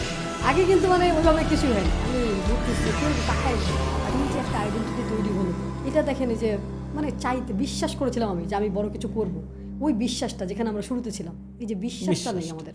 আমি একটা কথা বলি, একটু আগে বলছিলাম একটা কথা, আসলে এই যে পানিতে যে বলক উঠে এটাকে কি বলে? উতলানো, বা এটাকে ফুটতে থাকে, পানি ফুটতে থাকে। এটা 212 ডিগ্রি যখন তাপমাত্রা হয় তখন গিয়ে কিন্তু এটা এভাবে ফুটতে থাকে। বাট 210 বা 208-এ গিয়েও কিন্তু সে কিন্তু ফুটবে না। তো তার মানে অ্যাকচুয়ালি আমরা ওই মিতুর বর্তমান সাফল্যটা দেখতেছি যে গত 2-3 মাস ধরে মিতু তো একেবারে বিশাল ভাইরাল হয়ে গেছে, কোটি কোটি মানুষ দেখতেছে। আসলে এটার পেছনের ওয়ার্ক, আপনার গত 8-10 বছর 15 বছরের যে অভিজ্ঞতা, ওই যে এই যে আপনি ইয়ার থেকে এটা কোথায় হাতিয়ানা, আপনি কক্সবাজার উখিয়া রোহিঙ্গা ক্যাম্পে, এই যে ওখানে গিয়ে স্ট্রাগল করেছেন, ওগুলো সব কিছু জড়ো করে গিয়ে আজকের এই অবস্থান তৈরি হয়েছে। একদিনে কোনো কিছু হয় না। অনেকে বলে যে আফজাল ভাই আপনি তো 2 মিলিয়ন ফলোয়ার, আরে 2 মিলিয়ন একদিনে হয় নাই রে বাবা, একদিন দুইটা ছিল, একটা ছিল। এই আমার দর্শকদের কথা আমি যদি একটু বলি আপনাদেরকে, আমি গত 6 বছর আগে যখন আমি অনলাইনে ভিডিও বানানো শুরু করি, আমার তখন 8-10টা স্যুট ছিল। আপনারা আমাকে সবসময় স্যুটে দেখেছেন। ওই 8-10টা স্যুট যখন 1 মাস পরে লন্ড্রিখানাতে যেত, যখন আমার স্টাফ নিয়ে যেত, তখন বলতো যে আপনার বস এটা কার, এটা মানে এত লবণাক্ত, মানে ঘেমে ভিজে, মানে এত লবণাক্ত সাদা সাদা ফাঙ্গাসের মতো পড়ে যেত স্যুটগুলোতে। তার মানে আমি যখন স্টুডিওতে রেকর্ডিংয়ে ঢুকতাম 3 ঘন্টা 4 ঘন্টা স্যুট পরে কথা বলতেছি, ঘেমে যেতাম। ওই যে ঘামের যে ঘাম হয়েছে না, ওই যে ঘামে শরীর ভিজেছে, এটার জন্য আজকে সো আজকে যারা মনে করে সফল হতে চায়, যারা অনলাইন দুনিয়াতে ভালো কিছু করতে চায়, পৃথিবীর যা কিছু ভালো করতে চান, আপনাকে ঘাম ঝরাতে হবে। ঘাম তো ঝরাতে চায় না, বলে যে আমরা নাকি এসি রুমে বসে বসে এরকম বড় বড় কথা বলি। না এটা কি সোজা? আমি বলেছি যে ভাই আপনি একটু বলেন, আমাকে আপনাকে ধরে রাখছি, মানা করছি। অনেকে বলে যে ট্রেনিং দেওয়া খুবই সোজা, আপনি দেন। একদিন ট্রেনিং করলে পরের দিন বিছানা থেকে উঠতে পারি না। কি পরিমাণ এনার্জি, কি পরিমাণ স্ত্রী এখান থেকে বের করে দিতে হয়। এটা তো খাবার না যে আমি আপনাকে নিয়ে এসে দিলাম, এটা অল টাইমের রুটিন না যে দোকানে বললাম অর্ডার দিলাম এসে দিয়ে গেল। এইখান থেকে বের করতে হয়, আগে এখানে জমাইতে হয়েছে লাখ লাখ কোটি কোটি টাকা, মানি এখানে ঢুকাইতে হয়েছে, দিনের পর দিন পরিশ্রম, স্ট্রাগল, খাই নাই, না খেয়ে থাকছি, হেঁটে গেছি 2 কিলোমিটার হেঁটে আমি স্কুলে গেছি। আমার জীবন আপনি চান এত সোজা? আসেন। আরে আমার বাবা আমাকে কোলে নেয়নি ছোটোবেলা, আমার দাদু বলছে যে বিয়ে হয়েছে বংশের মানুষ বলে, লাজুক মানুষ ছিল, নেয় না। নিলে যদি আবার দাদু আবার ঝগড়া করে, কিছু বকা করে, দেখে তো মেয়ে জন্ম দিচ্ছে, আমার এরকমই নিয়ে ঘুরছে। চিন্তা করেন এইরকম একটা পরিবেশ, এরকম একটা জীবন আপনি চান? এই জীবন কিন্তু আমি বলি কি, যে মানুষরা দুঃখ পায়, বাট সেই দুঃখটাকে জেদে রূপান্তর করে। আজকে দেখেন মানুষের ভেতর যতক্ষণ পর্যন্ত জেদ না থাকে কোনো কিছু নিয়ে, আজকে দেখেন আমার আমজনতা হইতে চাই না, আল্লাহ যাতে আমজনতা করে কখনো না মরে। আরে ভাই আফজাল ভাই মরে যাবে, অন্তত 2-4-5 কোটি মানুষ যাতে বলে আল্লাহ লোকটা মারা গেছে, এই কথাটা যদি আমি না হয়, তাইলে তো এই জীবন করে লাভটা কী হইল? জেদ ছিল, দেখেন জেদের জেদটা শুরু হয় ছোটোবেলা থেকে। আমার বাবার কথা যদি আমি বলি, আমার বাবা একটু রাগী মানুষ ছিল, তবে খুব ভালো মানুষ। আমার পৃথিবীর সবচেয়ে শ্রেষ্ঠ মানুষ যদি বলা হয় আমার জীবনে, নবী রাসূল তাদের কথা বলছি না, মানে আমার দেখা মানুষের মধ্যে যদি শ্রেষ্ঠ মানুষ বলা হয়, যাকে আমি নিজের কাছে দিকে দেখেছি, সে ছিল আমার বাবা। কিন্তু এটা বুঝতে পেরেছি কখন, যখন বাবা চলে গেছে। বাবা থাকা অবস্থায় কিন্তু এই রিয়েলাইজেশনটা ছিল না, বাবা যে এতটা। তা আমার বাবা রাগী ছিল এবং ছোটোবেলায় সবসময় বলতো যে আমার ছেলে মেয়ে কেউ মানুষ হবে না, এটি ভালো, এটি জীবনে কিছু করতে হবে না। এই জিনিসটা খুব ইগোতে নিতাম আমি, আমার পার্সোনালি ইগোতে ছিল, সুপ্ত মনে এখানে জ্বলন্ত আগুন ছিল যে কিছু একটা এক্সট্রা অর্ডিনারি করতে হবে। এটাই কিন্তু চেয়েছিল তোমার। এই যে জেদটা, এই জেদটাতে কি হয়েছে, আল্লাহর কি কুদরত, মানুষ যা মানে সঠিকভাবে যদি কোনো মানুষ যদি কিছু চায় না, আল্লাহ দেয়।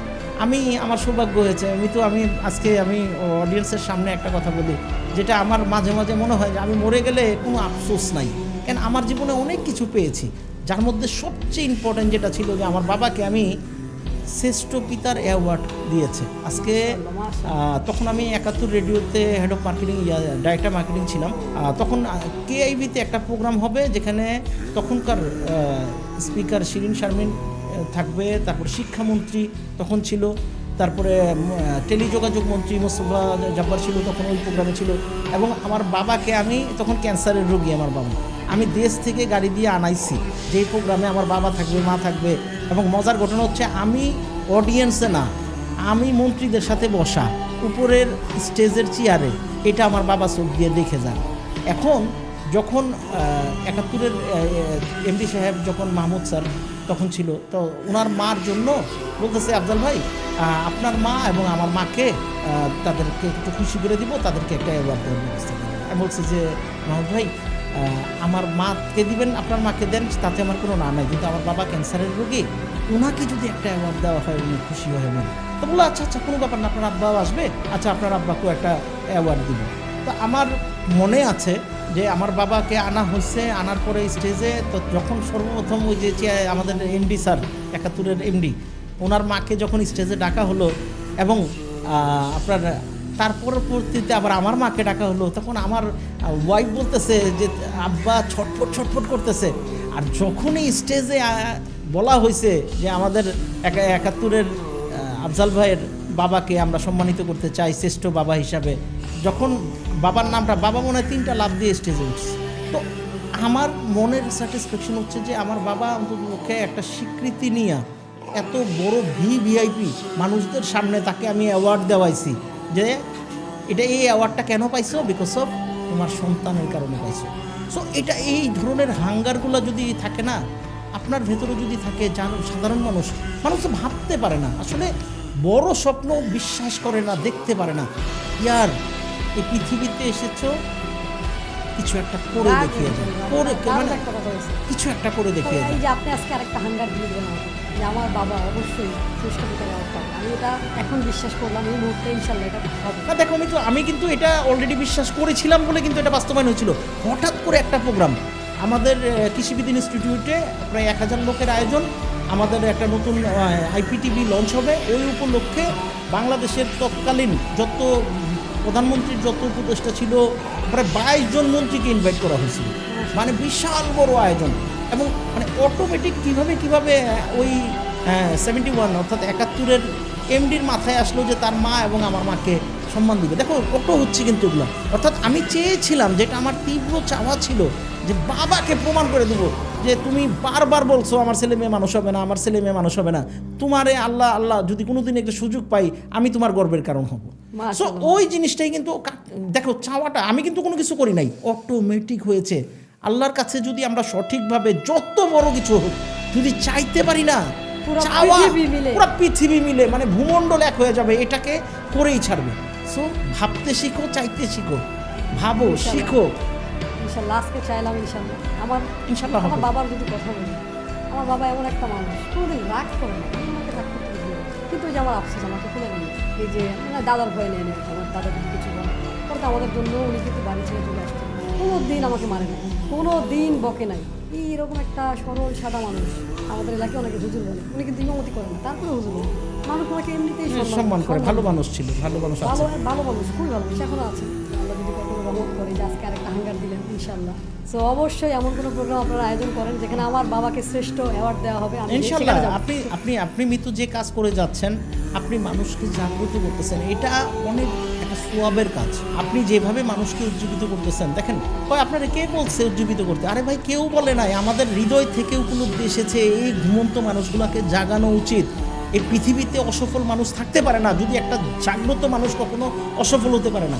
জীবিত মানুষ, জীবন্ত মানুষ এই পৃথিবীতে 80 to 70%, 70 থেকে 80% মানুষ তারা বেঁচে আছে বাট জীবিত নাই, একেবারে। তারা মরে না, এই কারণে জীবিত আছে। তো তারা আমরা মরতে পারে না। হ্যাঁ, সো আমরা তাদেরকে উজ্জীবিত করে তাদেরকে বোঝানো, তাদেরকে তাগিদ দিচ্ছি যে ভাই ভাবো, কিছু একটা করো, কাজ করলে কাজ হয়, তোমরা বিশ্বাস করো সম্ভব। এই জিনিসগুলো আপনি আমি আমরা যারা আছি আমরা কিন্তু উদ্বুদ্ধ করছি। সো আপনি অসংখ্য অনেক বড় মানুষের কাজ জীবন করছেন। পরিবর্তন হয়েছে, অসংখ্য মানুষ দেখেন মরে যাবে, মরার আগে কেউ তাকে বলছে যে আপনি মৃত ক্লাসে জয়েন করুন, সেই মানুষ ফিরে আসছে, 1.5 কোটি টাকার ঋণ সিদ্ধান্ত নিয়েছে সে পৃথিবীতে থাকবে না, সে আবার বিজনেস করতেছে, নিয়ে আসবো করে আগে সফল হোক। না, স্পেশালি আমি আপনাকে পার্সোনালি পছন্দ করি এবং আমি আপনার সামনেই প্রশংসা করছি, আপনি অনেক ভালো কাজ করছেন। এবং এইভাবে যদি লেগে থাকেন, একদিন শুধু বাংলাদেশ না, বাংলা ভাষাভাষী যত মানুষ আছে সবার কাছে আইকনিক হিসাবে, সম্মানের পাত্রী হিসাবে, মানে সম্মানের পাত্র, সম্মানের মানুষ হিসাবে, আর মানুষ তো সবাই সম্মানের মানুষ হয়ে থাকে। তো আপনি ওই পর্যায়ে যাচ্ছেন ইনশাল্লাহ। দোয়া করবেন যে আপনার কারণেই তো এত মানুষ চিনবে। আমি ওই দিনও বলছিলাম যে ভাই আপনার কারণে আমাকে আজকে অনেক মানুষ দেখবে, চিনবে। এই যে মানে ভাবতে পারে না যে এত মানুষের জন্য কাজ করে, যদিও স্বপ্নটা আমার বড়ই ছিল, আরও বড় হবে, আরও মানে বড় 10 মিলিয়ন ছিল, এটা আপনার কারণে ছাড়িয়ে গেছে, 20 মিলিয়ন ছেড়ে গেছে, এখন তো এটা 1 বিলিয়নে চলে গেছে। আগে 10 ছিল, এখন 1 বিলিয়ন। ইনশাল্লাহ 1 বিলিয়ন মানুষের জীবনে ইম্প্যাক্ট করতে নিয়ে যাচ্ছে। আমার কোনো আফসোস নেই, আমি আমাকে বলছি যে আল্লাহ তুমি আমাকে যে কোনো সময় নিয়ে যাও, আমার যা করার আমি করে দিচ্ছি, আমার কিচ্ছু যায় আসে না। এই যে পৃথিবী আমি মানুষের জন্য করি, অনেকে বলে যে কী দরকার এত কথা বলা, কী দরকার, আপনি এই করেন না, সেই করেন না, এই যে ঠিক মতো পর্দা করেন না, আমাকে বলতেছে। আমি বলছি আপনি যে কমেন্টটা করছেন, আপনি কি জানেন কমেন্টে পর্দা করতে হয়, কথার পর্দা আছে। একদম একদম একদম। আমরা কথার কিন্তু পর্দা করি না, বেফাস কথাবার্তা বলছি, কথাবার্তা করতে হবে। পর্দা কিসের হয়? পর্দা চোখের হয়, চোখের হয়, হ্যাঁ, কথার মনের হয়, হয়, সব জায়গার হয়। মনের কথার পর্দা হবে, শোনার পর্দা আছে, আপনি শুনবেন কিনা, কি ওটারও শুনবেন, কি না শুনবেন না শুনবেন। এটা পর্দা করতে হবে। আমরা কিন্তু জাস্ট পর্দা মানে পোশাক বলি। আসলে ওই যে কমাক্কল মানুষগুলো জ্ঞান দিতে পছন্দ করে খুব বেশি, তারা জীবনে কোথাও জ্ঞান দিতে পারে না, তো ওরা ওই ফেসবুকের কমেন্টে জ্ঞান দেয়। হ্যাঁ, আরো বলবি যে আপনি দাঁড়িয়ে রাখবেন, কথা বলেন। আপনি দাঁড়িয়ে রাখেন না, আপনি আপনি আপনি সুন্দর কথা, আপনার মুখ ছোটো করেন। আরে ভাই, আমি তো একটা মানুষ, আমার বাবা চায় একরকম বানাইতে, আমার মা চায় একরকম হইতে, আমার বউ কয় তুমি এইভাবে চলবা, সে দুনিয়ার আশেপাশের মানুষ সব মানুষ, তাহলে আমিটা কীভাবে? আরে ভাই, আমারও তো একটা ব্যক্তিগত পছন্দ আছে। Identity। আপনি যদি বলেন সুন্নতের কথা, ডেফিনেটলি আমিও সুন্নতি হতে চাই, বাট দিন শেষে এই শুধু খালি দাঁড়িয়ে রাখলেই আমি একটা জান্নাতে চলে যাব? আপনি মানে মানে কি কি কি জ্ঞান দিচ্ছেন আমাকে? আরে ভাই, আপনি আদর করে একবার বলতে পারেন আফজাল ভাই দাড়িটা রাখলে সুন্দর লাগে। আরে আমার ছেলেরও তো দাড়ি আছে, ওরা বাংলাদেশে এই তামিল মুভি দেখে 80% ইয়াং জেনারেশন এখন দাঁড়িয়ে রাখে। এরা কি সুন্নতি দাঁড়িয়ে রাখছে? না না, স্টাইল। এরা সবই ওই তামিল হিরোদের অ্যাকশন নিতেছে, জঙ্গলি সাজ দিচ্ছে হ্যাঁ, জঙ্গলি দাঁড়িয়ে জঙ্গলি। রেখে।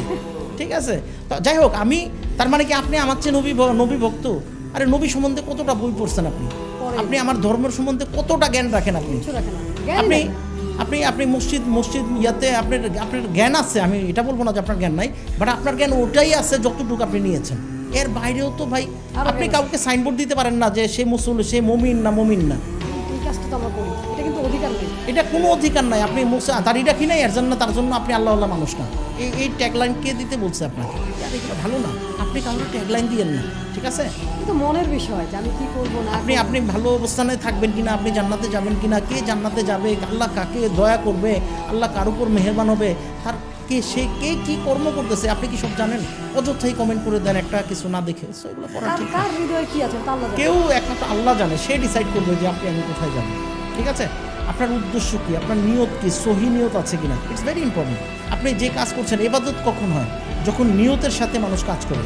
ঠিক আছে, যেমন এই যে একটু আগে আপনি বললেন যে আমি মানুষের ইয়া করে যেতে চাই, একদম আমার কোনো চাওয়া পাওয়া নাই। সো এই যে এই নিয়তটা কে, এটা তো আপনার ভেতরে আছে, কে দেখতেছে? আল্লাহ দেখতেছে। ঠিক আছে, আমি আসলে এগুলোতে খুব মাইন্ডও করি না, কেন মজার ঘটনা হচ্ছে আমি কমেন্ট দেখিও না, দারুণ দারুণ, আমি বন্ধ করে আমি দিয়েছি। কমেন্টই দেখি না। মোট কথা হচ্ছে আপনি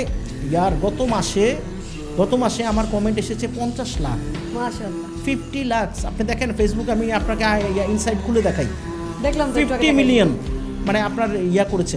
সো আমি যদি এগুলো দেখবো কখন, এত কমেন্ট কত বড় আমি কত দেখবো? সো আমি দেখা বন্ধ করে দিছি। ঠিক আছে, আমি এক পাগলা আমার নিয়তের সাথে, আমি যে নিয়ত করেছি যে মরার আগে আল্লাহ তুমি আমার এই দুনিয়া পাঠাই গেছো, আমি এই দুনিয়াতে ভালো কথা, মানুষকে ভালো মেসেজ দেওয়া, বহু মানুষ কষ্টে আছে, শুধু মানসিক কষ্টে আছে, আমার একটা কথাতে যদি সে যদি তার সাময়িক সে যদি সাহস পায়, সে যদি নিজের প্রতি আস্থা ফিরে আনে, সে যদি নতুন করে বাঁচার প্ল্যান করে, আমি মনে করি যে আমি অনেক সোয়াবের কাজই করে যাচ্ছি, আমি আল্লাহকে খুশি করার জন্যই এই কাজটা করতেছি।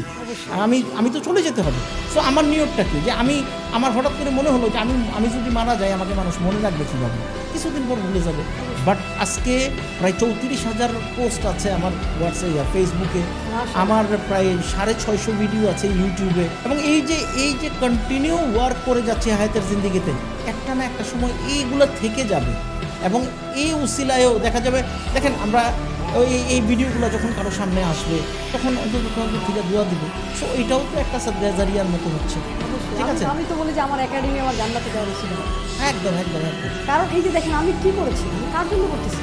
টাকা ইনকাম করার কি কোনো ওয়ের অভাব আছে? আমাকে কোর্স বিক্রি করতে হবে না, আমার তো প্রোডাক্টের অভাব, যে কোনো প্রোডাক্ট বিক্রি করে টাকা। আর আমি তো মার্কেটার ভাই, আমি তো সাইকোলজি জানি। আমি একটা কথা বললে আপনি আমার প্রোডাক্ট কেনার জন্য পাগল হয়ে যাবেন, আমি তো জানি কী করতে হয়। আমি জানি না, কোনো ব্যাপার না। আপনার মনের মধ্যে নাড়া দেওয়া আমার কাছে কোনো বিষয় না। আমি সাইকোলজি পড়াশোনা করেছি, ব্রেন সায়েন্স নিয়ে পড়াশোনা করছি। আপনার ভিতরে ঢুকে আপনাকে দিয়ে কাজ করার আছে আমার কাছে, অস্ত্র আছে, কিন্তু আমি ব্যবহার করি না, কারণ আমার তো দরকার নেই। আমি ভাবতেছি যে কোনটা ভালো লাগে। আমি দিন শেষে দেখলাম যে আমি কথা বলতে ভালোবাসি, মানুষের সাথে কথা বললে আমার ভালো লাগে, মানুষকে হেল্প করতে পারলে ভালো লাগে। এই যে এক আপু বলতেছে যে আমি কী করবো, আমার কোনো কে করবো, মরে যেতে ইচ্ছা করে। তা আমি বললাম যে তাহলে আপনি মরে যেতে ইচ্ছা করে, আপনাকে ডিসিশন নিচ্ছেন, মরবেন না বাঁচবেন, বলছে আপনার কথা শুনে বাঁচতে ইচ্ছা করে। ওইটাই তো আমার সফলতা। একদম একদম। সে বলছে আমার কথা শুনে তার বাঁচতে ইচ্ছা করে, যে আপনার একটা কোর্স আমি করছি, করে আমার এখন সাহস ফিরে আসতেছে, আমার মনে হয় যেমন তুমি ভালো কিছু করতে পারবো আমি। সে বিশ্বাস করতেছে, সে চাকরি করে, সে আবার বিজনেসে শুরু করতেছে। এই যে তার মধ্যে একটা মোটিভেশন, একটা ইন্সপিরেশন হলো, এই লোকটা মরে যেতে পারতো, তার কিন্তু সম্ভব আছে, ওই মাহারা হইতো না, ওই তো পরে কে পরে ওই বউটারে নিয়ে আসতো, নিয়ে আবার বিয়ে করতো। একদম একদম। তাহলে ওই মেয়েটার জীবনটা কী হতো চিন্তা করেন। এই যে মোটিভেশনটা সে যে আমরা তো মানুষকে যোগ্য হতে বলি, আমরা তো মানুষকে বলি, আপনি দেখেন একজন যোগ্য মানুষ বেকার নাই, একজন যোগ্য মানুষ ভালোবাসা পায় না, এটা ইম্পসিবল। এই পৃথিবীতে যোগ্যদের কি মানুষ ভালোবাসে? আপনার যোগ্যতা না থাকলে কেউ ভালোবাসবে না। অনেকে আমাকে অপছন্দ করে, এটা কি জানেন মিতু? কেননা আমি শুধু টাকা কামাও টাকা কামাও টাকা কামাও টাকা কামাও, যোগ্য হও। ইয়ার এমন হয়েছে মালদ্বীপে গেছি, ও আকাশে উঠতেছি 900 ফিট উপরে, কয় আপনার কি আল্লাহ খোদা নাই, আপনি আকাশে উইরেও মানুষের টাকা কামানোর কথা বলেন? ইয়ার আমি না ওই দুঃখ কষ্টগুলোকে আমি দেখেছি। ইয়ার টাকা ছাড়া কোনো মূল্য নাই। আপনি চালের ব্যবসা করেন, ডালের ব্যবসা করেন, আপনি ডিমের ব্যবসা করেন, আলুর ব্যবসা করেন, আপনি চাকরি করেন, মজদুরি করেন, যা কিছু করেন, টাকা কামাই করে, টাকা কামাই করতে হবে। গরিব থাকা যাবে না। কেননা সত্যিকার কথা শুনতে খুব কষ্ট লাগে, গরিব হচ্ছে একটা রোগ, যে রোগকে মানুষ ঘৃণা করে। গরিব হচ্ছে একটা অভিশাপ, গরিব হচ্ছে একটা আবর্জনা, ডাস্টবিনের মতো, যাদের কোনো মূল্য নাই। পাশের বাড়ি যারা ধনী মানুষ, সফল মানুষ, তাদের বাড়ির কুকুরকেও মানুষ ভালোবাসে, বাট গরিবকে কেউ ভালোবাসে না। আপনার কাছে মনে হতে পারে আফজাল ভাই, গরিব কি কেউ ইচ্ছা করে হয়?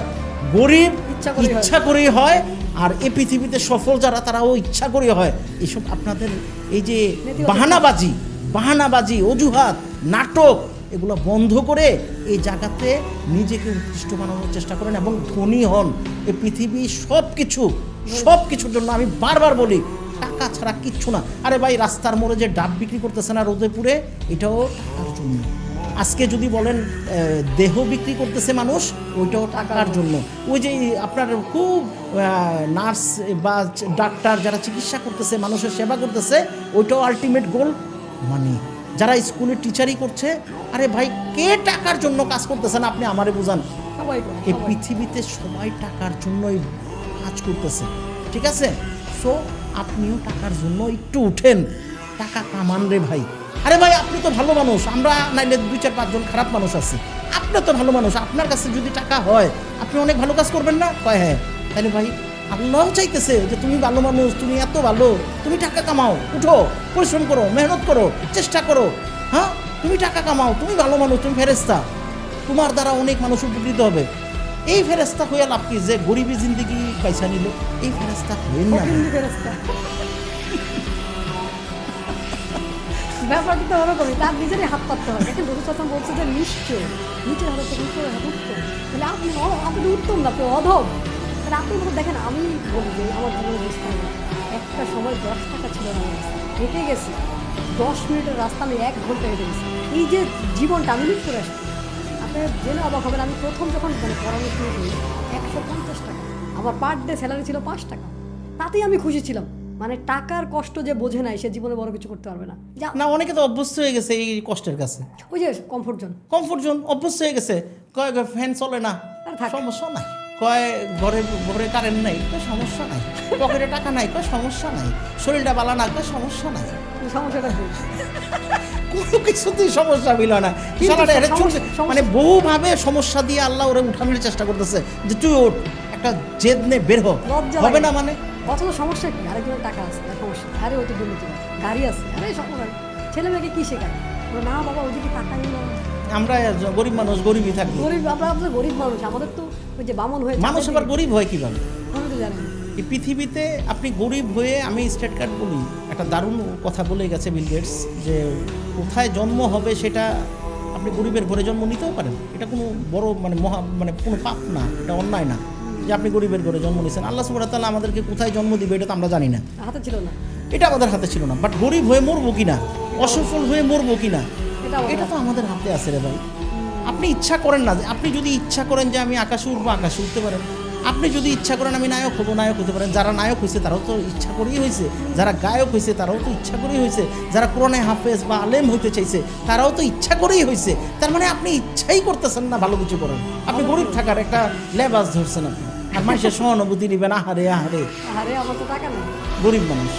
দেখছেন দিন দিন ঢাকা শহরে বিক্ষোভ বাড়তেছে, সারা পৃথিবীতেই বাড়তেছে এটা। সারা পৃথিবী বলতে কি, আমি দেখছি যার মেন্টালিটি গ্রো না করে এরাও তো গরিব। গরিব মানে কিন্তু শুধু খালি এটা না যে শুধু টাকা নাই, যার মন ছোট, তার থেকে গরিব যে বড় কিছু ভাবতে পারে না, এও তো গরিব। গরিব বলতে আমি ওটা বোঝাচ্ছি, গরিব বলতে কিন্তু আমি কিন্তু এটা বোঝাচ্ছি না যে টাকা নাই। আরে ভাই, যে ভাবতে পারে না সেও তো গরিব, যে ভালো চিন্তা করতে পারে না সেও হচ্ছে সবচেয়ে বড় গরিব, যে উন্নত চিন্তা করতে পারে না, যে মানুষের ভালো সহ্য করতে পারে না, সে সবচেয়ে বেশি গরিব। গরিব বলতে কি শুধু টাকা? টাকা একটা টোটাল সব কিছু মিলে। আপনি নিজেকে সমৃদ্ধ না করতে পারলেন তার মানে আপনি গরিব। আপনি নিজেকে উৎকৃষ্ট বানাতে পারেন নাই তার মানে আপনি গরিব। নিজেকে আপনি ভালো উপলব্ধি করার ক্ষমতা তৈরি করতে পারেন নাই, আপনি গরিব। আপনার এই সকল গরিবের কারণেই আপনার উন্নতি হচ্ছে। আমার তো মানসিকতাই দারিদ্র। ওই যে আমি বলি চিন্তাই দাসত্ব, তুমি বড় হবা কীভাবে? তো বড় হওয়ার তো সুযোগটাই নাই, তার চিন্তাই নাই, সে তো বড় হবে। আমাকে বলে কি যে কী হবে এত টাকা পয়সা নিয়ে, আপনারা সারাদিন টাকা টাকা করেন, কী হবে? কিচ্ছু হবে না, আপনার কাপড়ের কাপড়টা 200 টাকা বেশি দেখে মরে গেলেও টাকা লাগে। কিছুদিন আগে বুঝতে পারছি, আমি তো এগুলো বুঝতাম না। আচ্ছা, তো কিছুদিন আগে বুঝতে পারছি, হুজুর আসছে মসজিদ থেকে, গোসল টোসল করাইছে, 2000 টাকা দেওয়া হয়েছে। হুজুর মনে কষ্ট পাইছে, 5,000 টাকা দিতে 2000 টাকা পাইছে গোসল করে। মনে ভাবলাম যে সেটা মরলেও তো শান্তি নেই। মজার ঘটনা হচ্ছে, আমার বাবা মারা গেছে, আমার বাবার আগে তো আর কেউ মরে নেই। তো আমার বাবা মারা গেছে, আমি তো বুঝছি, কারণ আমি তো মৃত্যু দেখি নাই, খুব কাছের মানুষ মরতে দেখি নাই। আমার বাবা মারা গেছে, তো ওখানে আমার বাবা মারা যাওয়ার পর কবর টবর হলো সব কিছু। আমার একটা সৌভাগ্য যে আমি আমার বাবার কাফন কবর এগুলো আমি নিজের দায়িত্বে করতে পেরেছি। আমার ভাই বোন সাথে ছিল, আমরা সবাই মিলে এটা করেছি। সো আমার বাবা মারা যাওয়ার পরে 3 দিন 5 দিনের একটা খাবার হয় না, ওই খাবারের আয়োজন করলাম। 3টা না 4টা খাসি জবই দিয়ে খাওয়া দাওয়ার একটা মিলাদ আয়োজন করলাম। ওই যে 40 না বা ওই এগুলো না, মোট কথা হচ্ছে যে একটা মিলাদ, তার স্পেশালি তারকে দোয়া করার জন্য আমরা কিছু মানুষকে খাওয়াইয়া মানুষটা দোয়া করা। সো একজন এসে ওই খাবার যখন বিতরণ হচ্ছিল, একজন এসে আমার সামনে এসে বলতেছে যে আমি কিন্তু গুড় করছি। কি করছে? গুড়। তো কি বলে গুড় করছে? আমি না বুঝি না, আমার ব্রেনে আসতেছে না। গুড় করছে আমি তো বুঝতেছি না। এসে আমার একটু সামনে আসে, আমি কিন্তু গুড় করছি। আমি তো আচ্ছা ঠিক আছে, আবার কিছুক্ষণ পর আসছে, আমি কিন্তু গুড় করছি। গুড় করছে ওই যে কবর করছে, কবর যে কাটে এর গুড় করছে। আমাদের দেশের ভাষায় বলতেছে গুড় করছে। আমি তো আর বুঝি না, গুড় করছে তো কি হয়েছে, আয় তুই আমার কোলে বুকে আয়, তুই আমার বাবার গুড় করছিস। না, গুড় করই না করে আলাদা করে খাবার দিতে হয়, মাছ দিতে হয়, দই দিয়া জামাই আদরের মতো দই সহ খাওয়াইতে হয়। আর আমি বিরিয়ানির পোটলা ঠোঙা দিয়ে দিতেছি, এত মাইন্ড করতেছে, আমি কিন্তু গুড় করছি। তো আপনি কোথায়, কোন দেশে আছেন, কোন জগতে আছেন, কোন পৃথিবীতে আছেন? মরে যাওয়ার পর বাবা মরে গেছে, আপনার গুড় করছে, তার জন্য মাছ রেঁধে খাওয়াইতে হবে, দই আলাদা করে পাততে হবে, মিষ্টি টিষ্টি খাওয়াইতে হবে, ডেজার্ট দিতে হবে, সব দিতে হবে। আর কোন দুনিয়াতে আছেন? আপনি বলেন টাকা লাগে না? না, টাকা লাগে না। এই জিনিসটা খুবই খারাপ লাগে। দেখেন টাকা লাগে না, কাদের লাগে না? যারা বাস্তবহারা, যাদের কোনো নাই, পরিচয় নাই, কিছু নাই। আপনি সমাজের স্বীকৃতির সাথে থাকলে, সব কিছু মেনটেন করতে না পারলে আপনিও ওই বাস্তবহারাদের দলে চলে গেলেন। আপনার এক মূল্য পৃথিবীতে কেউ কিছু করে না। আমার এই জিনিসটা কিন্তু খুবই খারাপ লাগে। দেখেন একটা মানুষ বাবা মারা গেছে, সেটা একটা কষ্টের মধ্যে আছে, ওই লোকের কাছে এখন খাওয়া দাও, সবাই ডাকো তোমার বাবা মরে গেছে। না না, এটা একটা ব্যাড কালচার, এটা একটা আমাদের ধর্মে কোথাও নাই এগুলো এগুলো এগুলো এগুলো এগুলো আমাদের সংস্কৃতি। খুব খারাপ লাগে এগুলো ইন্ডিয়ান একটা কালচার। আমার মনে হয়, আমার কাছে মনে হয় যে ইন্ডিয়ান কালচার হতে বা থাকতে পারে, আমি জানি না। আমার অনেক ইন্ডিয়ান ভক্ত আছে ভাই, আমার মাপটাপ করে দিস, কিন্তু আমার কাছে মনে হচ্ছে যে এটা ইন্ডিয়া বা পাকিস্তান ওইসব দেশ থেকে এই কালচারটা আসছে, বাট আমাদের ধর্মেতে এটা নাই। বাবার শোক আপনি দোয়া করেন, নামাজ পড়েন। একজন বাবা সবচেয়ে সাফল্যবান তখন যখন তার সন্তানরা নামাজি হবে, দোয়া করবে, তার জন্য দোয়া করবে। এর চেয়ে বড় কিছু আর নাই। আমি একদিন কষ্ট পাইছি, কেন জানেন? মানে আমার মা এসে আমার বাবাকে বলছে যে 10,000 টাকা দেবে। বাবা বলছে আমার তো মানে ওই রকম মানে 10,000 টাকা ওই সময় দেওয়া, এটা তো একটু কঠিন বিষয়, কারণ অত টাকাও তখন থাকতো না। আব্বা তো যা ইনকাম করে এটা কোনো রকম আমাদের ফ্যামিলি চলবে। আব্বা বলতেছে এত টাকা দিয়ে কী করবো? আমার বাবা মরে গেছে, মানে উৎসব করতে হবে, খাওয়াইতে হবে, সবাইকে ডাকতে হবে। এখন দেখেন ওই মানুষটার বাবা মরে গেছে, তার মেন্টালিটি ঠিক নেই, তার এত কষ্ট, তারপরে মানুষের রেখে ওই মানে নাচ গানা বাদে আর কি বাকি সব কিছু ঠিক আছে, তারা এখানে এসে আবার উৎসব করবে, সবাই আসবে, বাবুর আমার বোনেরা আসবে, ভাইয়েরা আসবে, সবাই মিলে বাবার খানাতে তোমরা যাইতেছো মজলিস করতে, মানে আনন্দ। না, এটা আমাদের ধর্মে কোথাও নাই। কিন্তু এটা একটা ব্যাড কালচার। আল্লাহ মাফ করুক আমাদেরকে। আমরা অনেক ভুল করি, এগুলো থেকে যাতে আস্তে আস্তে আমরা যাতে উঠে যেতে পারি, ঠিক আছে। আর সান্ত্বনা দিবে, তাকে কষ্ট দিচ্ছিল, তোর এখন বাবা মরছে মানে তোর দায়িত্ব আছে, টাকা নিয়ে আসে মিলাদ কর, মানে টাকা নেই, অনেককে আমি দেখছি ধার করে বাবার খাবারের জন্য ধার করে, লোন নেই, এগুলো তো কিস্তি দেয় এনজিও থেকে কিস্তি নিয়ে এসে সে বাবার বিয়ে করতেছে। আমি অবাক হয়ে যাই। আগে তো শুনতাম যে শুধু বিয়ের জন্য কিস্তি নেই, এখন বাবা যে মরে গেছে এই কষ্টের জন্য তাকে কিস্তি নিতে হচ্ছে। এতটা অপদার্থ আমরা সন্তানের না। আমি একটা কথা কি, আপনি যা দিচ্ছেন তাই পাচ্ছেন। এই পৃথিবীতে আমরা যা দিচ্ছি সেটাই কিন্তু রিটার্ন হয়ে আসতেছে। আমি কিছুদিন আমি ছেলেপিলেদেরকে খুব আনন্দ করতে দেখি, খুব অনেকে দেখি মুরব্বীরও মাথা নাড়তেছে, দিল না মন নিল না, এত যে নিঠুর বন্ধু, জানা হলো না, জানা ছিল না। আরে কি গান, আরে বাবা আনন্দ, আরে হু হু চলতেছে, দিল মানে বেলা শুনছো, হ্যাঁ বেলা চলে গেছে। আচ্ছা, ব্যাপার হচ্ছে দিল না নিল মন দিল না, এত যে নিঠুর বন্ধু, জানা ছিল না। কেন দিবে মন? কি জন্য? আপনি কি যোগ্য? অযোগ্য মানুষকে কেউ কিছু দেয় না তো। আপনি গান গাইতেছেন, আরে বাবা আপনি যোগ্যতা অর্জন করেছেন মন পাওয়ার জন্য। আরে ভাই, আমাদেরকে তো মানুষ এই বয়সে, এই যে বয়স হয়ে গেছে, মজার ঘটনা হচ্ছে 18-19 বছরের বাচ্চারা পর্যন্ত মন দিয়ে দিতে চায়। এবং শুধু 18-19 বছরের বাচ্চারা না, ওই বাপ মারাও চায় যে বাবা এ সফল মানুষকে সবাই ভালোবাসে। আপনি যোগ্য হন না, আপনার দিল না গানই গাওয়া লাগবে না। আপনি জেনে অবাক হবেন যে মনে হয় যে লাস্ট 2 মাসে কমসে কম 2 থেকে 3 শতাধিক বিয়ে প্রস্তাব করেছে।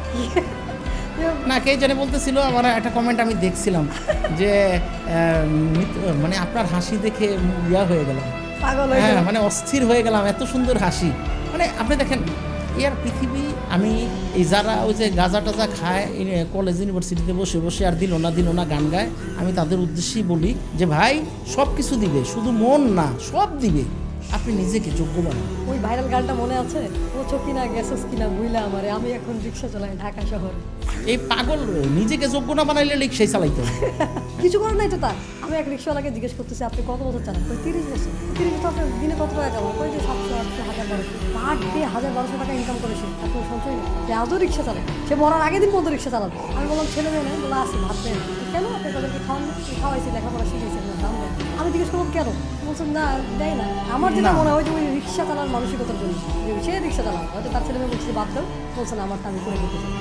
এই যে রিক্সা চালানোর যে মানসিকতা আমাদের হয়ে গেছে, আমাদের কিন্তু দেখবেন যে কোটিপতি থেকে রিক্সা চালানো বেশি। বাংলাদেশে আমি দেখলাম যে কোটিপতি অ্যাকাউন্টের সংখ্যা 1,40,000 সামথিং অ্যাকাউন্টের মানে সংখ্যা, অনেক কোম্পানির জন্য কষ্ট করে ওটা অ্যাকাউন্ট আছে, তার মানে 1 লক্ষাধিক মনে কোটিপতি আছে। তো আমি বলতেছি যে ভাই আপনি কোটিপতি হন, এই দেশে তো সুযোগ আর সুযোগ, ডক্টর ইউনূস স্যার যে কথাটা বলছে যে আমি গর্ববোধ করি বাংলাদেশে তো সমস্যার চরম, এই দেশে যদি বিজনেস করতে না পারে কোথায় করবে? পৃথিবীর কোথায় করবো? যেখানে সমস্যা ওখানেই তো বিজনেস। আমি তো বলি সমস্যা কোটি টাকায় বিক্রি হয়, সমস্যায় তো বিক্রি হয় সারা পৃথিবীতে। আপনি দেখেন এই যে মশা, এর জন্য মশার সমস্যা। কয়েল বিক্রি হচ্ছে, এটা একটা সমস্যা। গরম লাগে, এর জন্য এসি বিক্রি হচ্ছে, ফ্যান বিক্রি হচ্ছে। মানুষ এই সমস্যাই তো বিক্রি হচ্ছে সারা পৃথিবীতে। আপনার সুস্থতার জন্য ভালো ফলমূল খাইতে হবে, এর জন্যই তো ফলমূল তৈরি হচ্ছে। সো আপনি ভালো থাকবেন, আপনি সব কিছু সমস্যার একটা সমাধান। সো আর যেখানে এত সমস্যা, তার মানে বিজনেস করার জায়গা এটা 100%। এখানে তো অপরচুনিটি বেশি। অনেকে বলে মশা আল্লাহ কেন সৃষ্টি করছে, মশা তো একটা ঝামেলার বিষয়। তেলাপোকা কেন সৃষ্টি করছে? তো তেলাপোকা কেন সৃষ্টি করছে বলেন? সব কিছুরই প্রয়োজন আল্লাহ না, আল্লাহ না, সুবহানাহু ওয়া তাআলা। ব্যাপারটা হচ্ছে এই যে তেলাপোকা মারার জন্য যে কোম্পানিগুলো হয়েছে, এত মানুষের রিজিকের যে ব্যবস্থা, এই তেলাপোকা না থাকলে হয়তো, এই মশা না থাকলে এই কয়েল কোম্পানি হয়তো কোটি কোটি টাকার কয়েল বিক্রি হচ্ছে। প্রবলেম হাজার আছে হাজার- বলে সলিউশনের হাজার ব্যবসা হাজার করতে পারতেছেন। হাজার হাজার মানুষের কর্মসংস্থান হয়েছে এই মশার জন্য। থ্যাঙ্কস টু মশা। মশাকে থ্যাঙ্কস দেন, আল্লাহকে মশা বানাইছে বিধায় আপনারা অনেকে এই কয়েল কোম্পানিতে চাকরি করতেছেন, লাখ লাখ টাকা ইনকাম মানে করতেছেন। আপনি এটাকে বলে হচ্ছে মিত্র দৃষ্টিভঙ্গি, ঠিক আছে? একজন বাবা তার সে মদ টদ খায়, বাসায় গিয়ে বউরে পিটায়, বাচ্চারা পিটায়। তো দুই সন্তানের মধ্যে এক সন্তান দেখা গেল বড় হয়ে, এক সন্তান বিসিএস ক্যাডার হলো, আরেক সন্তান বাবার চেয়ে বড় মদতি হলো। তো এখন প্রশ্ন হচ্ছিল যে তাদেরকে জিজ্ঞাসা করা হচ্ছিল যে বাবা তুই মদতি হলি কেন? বলতেছে বাবার জন্য। আর যে বিসিএস ক্যাডার হয়েছে তাকেও জিজ্ঞাসা করতেছে যে তুমি এত সাফল্য কীভাবে পাইলা, এই গরিব পরিবার থেকে উঠে আসছো, কেমনে তুমি বিসিএস ক্যাডার হয়ে একজন ম্যাজিস্ট্রেট হয়ে গেছো বা জজ হয়ে গেছো, স্টেট জজ হয়ে গেছো? বলতেছে এটাও আমার বাবার জন্য। কীভাবে বাবার জন্য?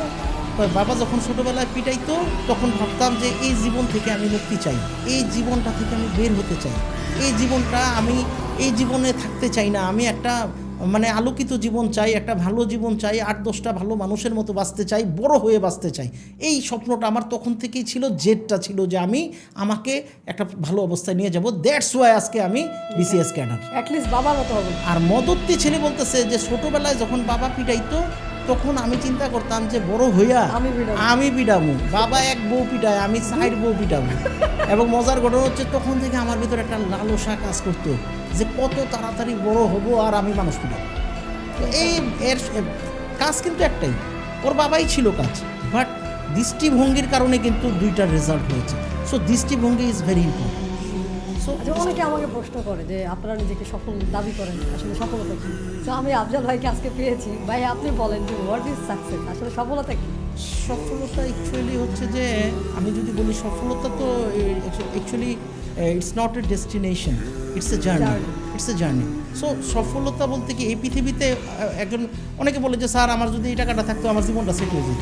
অনেকে বলে যে স্যার আমার যদি 10 লাখ টাকা থাকতো একটা দোকান করতে পারতাম আমার লাইফটা সেট হয়ে যেত। অনেকে বলে স্যার আমি যদি একটা চাকরি পেতাম আমার লাইফটা সেট হয়ে যেত। অনেকে বলে স্যার আমি যদি বিদেশ চলে যেতে পারতাম তাহলে আমার লাইফটা সেট হয়ে যেত। পৃথিবীতে আলটিমেট বলে কিছু নাই। এই পৃথিবীতে আপনি বেঁচে আছেন, লাস্ট পর্যন্ত আপনাকে স্ট্রাগল করতে হবে। হ্যাঁ, আপনি অসুস্থ হবেন। এখন আপনি কি হাসপাতালের বারান্দাতে মেঝেতে থাকবেন নাকি স্কোয়ারে 5 স্টার হাসপাতালে থাকবেন, এটা আপনি পরিবর্তন করতে পারবেন। বাট অসুস্থ হবেন না, এই পরিবর্তন আপনি করতে পারবেন না। আপনার লাইফে দুঃখ আসবে না, এই চেঞ্জেসটা আপনি করতে পারবেন না। বাট ওই দুঃখটাকে মোকাবেলা করার জন্য শক্তি, সামর্থ্য এবং ওই অবস্থান আপনি তৈরি করবেন কিনা। ইয়ার কাঁদবেন, এখন কি রাস্তায় বসে কাঁদবেন নাকি আপনি 5 স্টার হোটেলে আরাম করে হ্যাঁ বসে বসে কাঁদবেন সুন্দর মতো? তাই জীবন থেকে এগুলো কখনোই যাবে না। সো আজকে যদি আমাদেরকে যারা মনে করে আমরা বুঝি সফল হয়ে গেছি মানে আমি বিশাল কিছু হয়ে গেছি, ইয়ার আমাদের জীবনেও দুঃখ আছে, আমাদের জীবনেও কষ্ট আছে, আমাদের জীবনেও অপ্রাপ্তি আছে।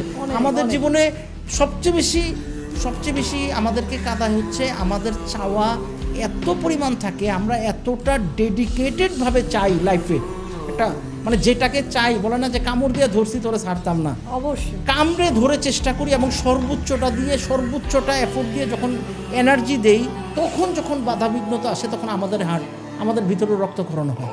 বাট একজন সফল এবং অসফলের পার্থক্য হচ্ছে অসফলরা গিভ আপ করে, কুইট করে, আর সফলরা লেগে থাকে, ধরে থাকে, ছাড়ে না, হাল ছাড়ে না। যে হাল ছাড়াটার বিষয়টা, হাল ছেড়ে দিও না বন্ধু, এরকম একটা ইয়ে দেখছিলাম যে উনি বলছেন, দারুণ কথা। কিন্তু চন্দ্রা মেহজাবিন একটা সোসাইটি চালায়, খুব ভালো।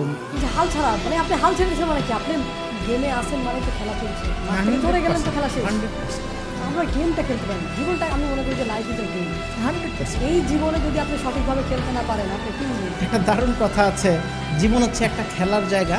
এখন আপনি কি ফুটবল হবেন না খেলোয়াড় হবেন এটা আপনি ডিসাইড করেন। আমজনতা হচ্ছে ফুটবল, তারে সবাই লাইট খায়, ঠিক আছে, উঠতে বসতে যে দেখে সেই লাথি দেয়। এখন আপনি কি সেই লাথি খাবেন নাকি আপনি প্লেয়ার হবেন? আপনি প্লেয়ার হইলে নিজে লাইট খাইবেন এবং গোলও দিতে পারবেন।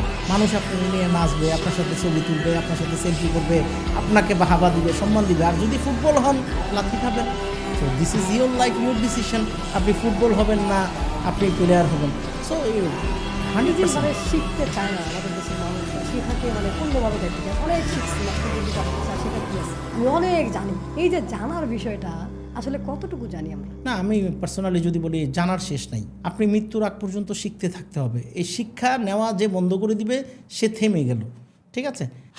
গ্লাস যদি ফুল হয়ে যায় তাহলে তো আর এটাতে আর নতুন করে হবে না। সো আমাদের অনেকের ভেতর কি শিক্ষা নিয়ে ওই যে শিক্ষাতে এত বেশি প্যারা দিছে, পিটাইছে, মাইটের খাইছে, শিক্ষার উপরে রাগ উঠে গেছে। বলছে যে ভাই যা পাইছি শিক্ষিত, সার্টিফিকেট তো পাইছি, এখন আমি শিক্ষিত, আমি অনেক জ্ঞানী। সো এটা এক ধরনের হচ্ছে আমি বললাম না ওই যে মাইন্ডসেটের ব্যাপার। একটা হচ্ছে ফিক্স মাইন্ডসেট যে সব হয়ে গেছে, সব বুঝে ফেলেছি, এগুলো আমার।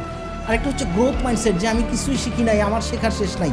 আর এই যারা গ্রোথ মাইন্ডসেট তারা লাইফে অনেক দূর এগিয়ে যাওয়ার সম্ভাবনা থাকে। বাট যারা ফিক্সড হয়ে গেছে অর্থাৎ তালা লাগায় ফেলছে, যেই কথাটা আপনি সে তালা আর খুলবে না। বললেন যে কথাটা, বিল গেটসের যে কথাটা, তোমার জন্ম এটা তো তোমার হাতে নেই।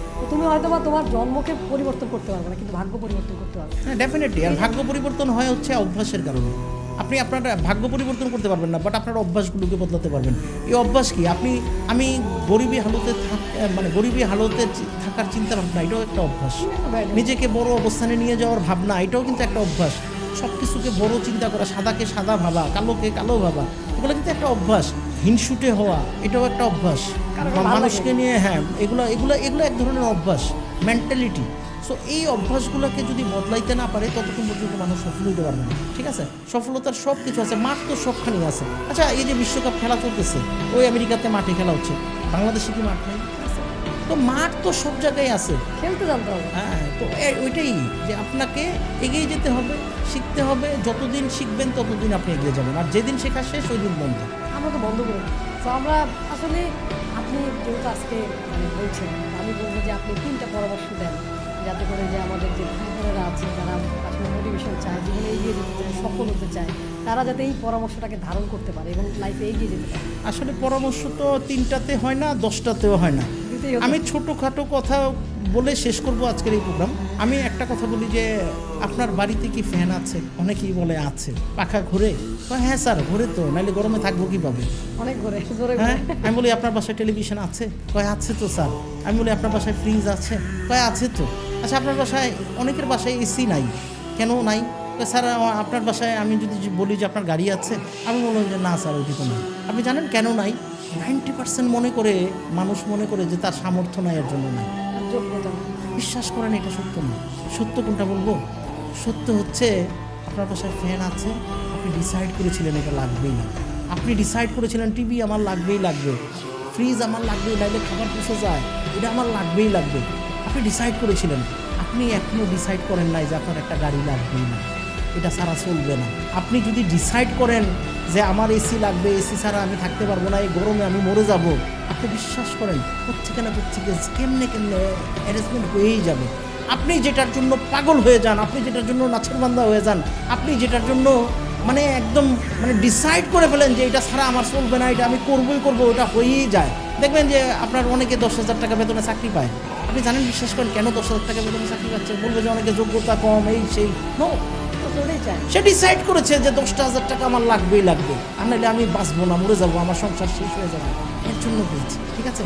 সো ডিসাইড করা শিখতে হবে। আপনি ডিসিশনটা নেন। আমরা ডিসিশন নিতে পারি না। So decide yourself what you want, decide yourself what you need, right? Aggressively আপনি চিন্তা করেন, আপনি সিরিয়াস হয়ে যান, ইয়ার ওই জিনিস আপনার লাইফে হয়েই যাবে। তো ধন্যবাদ মিতু। আমার মনে হয় আমরা অনেকক্ষণ কথা বলেছি। আমি বিশ্বাস করি আমাদের এই পডকাস্ট ভালো মানুষ রিচ করবে, এবং আমাদের কথাগুলো থেকে যদি আপনি উপকার পেয়ে থাকেন তাহলে আমি মনে করবো যে আমি আজকের এই পডকাস্টে আসাটা আমার জন্য সফল হয়েছি। থ্যাংক ইউ আফজাল ভাই, আপনাকে অসংখ্য ধন্যবাদ। আমার মনে হচ্ছে জাস্ট শুরু করলাম, আমি কিন্তু এতক্ষণ মনে করছি যে শুরুই হয়নি এখনই শুরু হইলো, বাট এখনই শেষ হয়ে যাচ্ছে, এরকম একটা বিষয়। তো দেখেন এই যে আজকে আমরা যাদেরকে আমরা সেলিব্রিটি মনে করি, যাদেরকে আমরা দেখি, এই যে আফজাল ভাই উনি জীবনে অনেক স্ট্রাগল করেছে, যে আমাকে দেখছেন আমি জীবনে অনেক স্ট্রাগল করছি, আজকে হয়তো বা আফজাল ভাইয়ের কারণে আপনারা আমাকে চেনেন। বাট এই যে ভাইয়া যে কথাটা বললো এটা সত্যি, যে জীবনে স্ট্রাগল করে যখন ওই ভলকানো 212 ডিগ্রি, তাই না? ইয়েস, 212 ডিগ্রি সেলসিয়াস না হবে তখন আপনি উতলাবেন না উতলালে মানুষ দেখবে না। রাইট। সো নিজেকে যোগ্য করেন, দিন শেষে মানুষ কোনোদিন আপনাকে দাম দিবে না। আমি বারবার বলি যে গরুটাকে মাঝে মধ্যে বাজারে উঠান, যে দেখেন দাম বাড়লো কিনা, নিজেকে যোগ্য করেন, যোগ্যতার বাইরে কিচ্ছু নাই। আমি বারবার বলি নিজেকে বদলান, জীবন বদলে দেবেন। যতক্ষণ পর্যন্ত নিজেকে বদলাবেন না আপনার জীবন বদলাবে। সো সকলকে অসংখ্য ধন্যবাদ দিচ্ছি। আমি মেন্টর মিটু, নিজেকে বদলান পডকাস্ট থেকে। ভালো থাকবেন, সুস্থ থাকবেন, লার্নিং এর সাথে থাকবেন, সফলতার জার্নিতে আপনাকে স্বাগত। Thank you.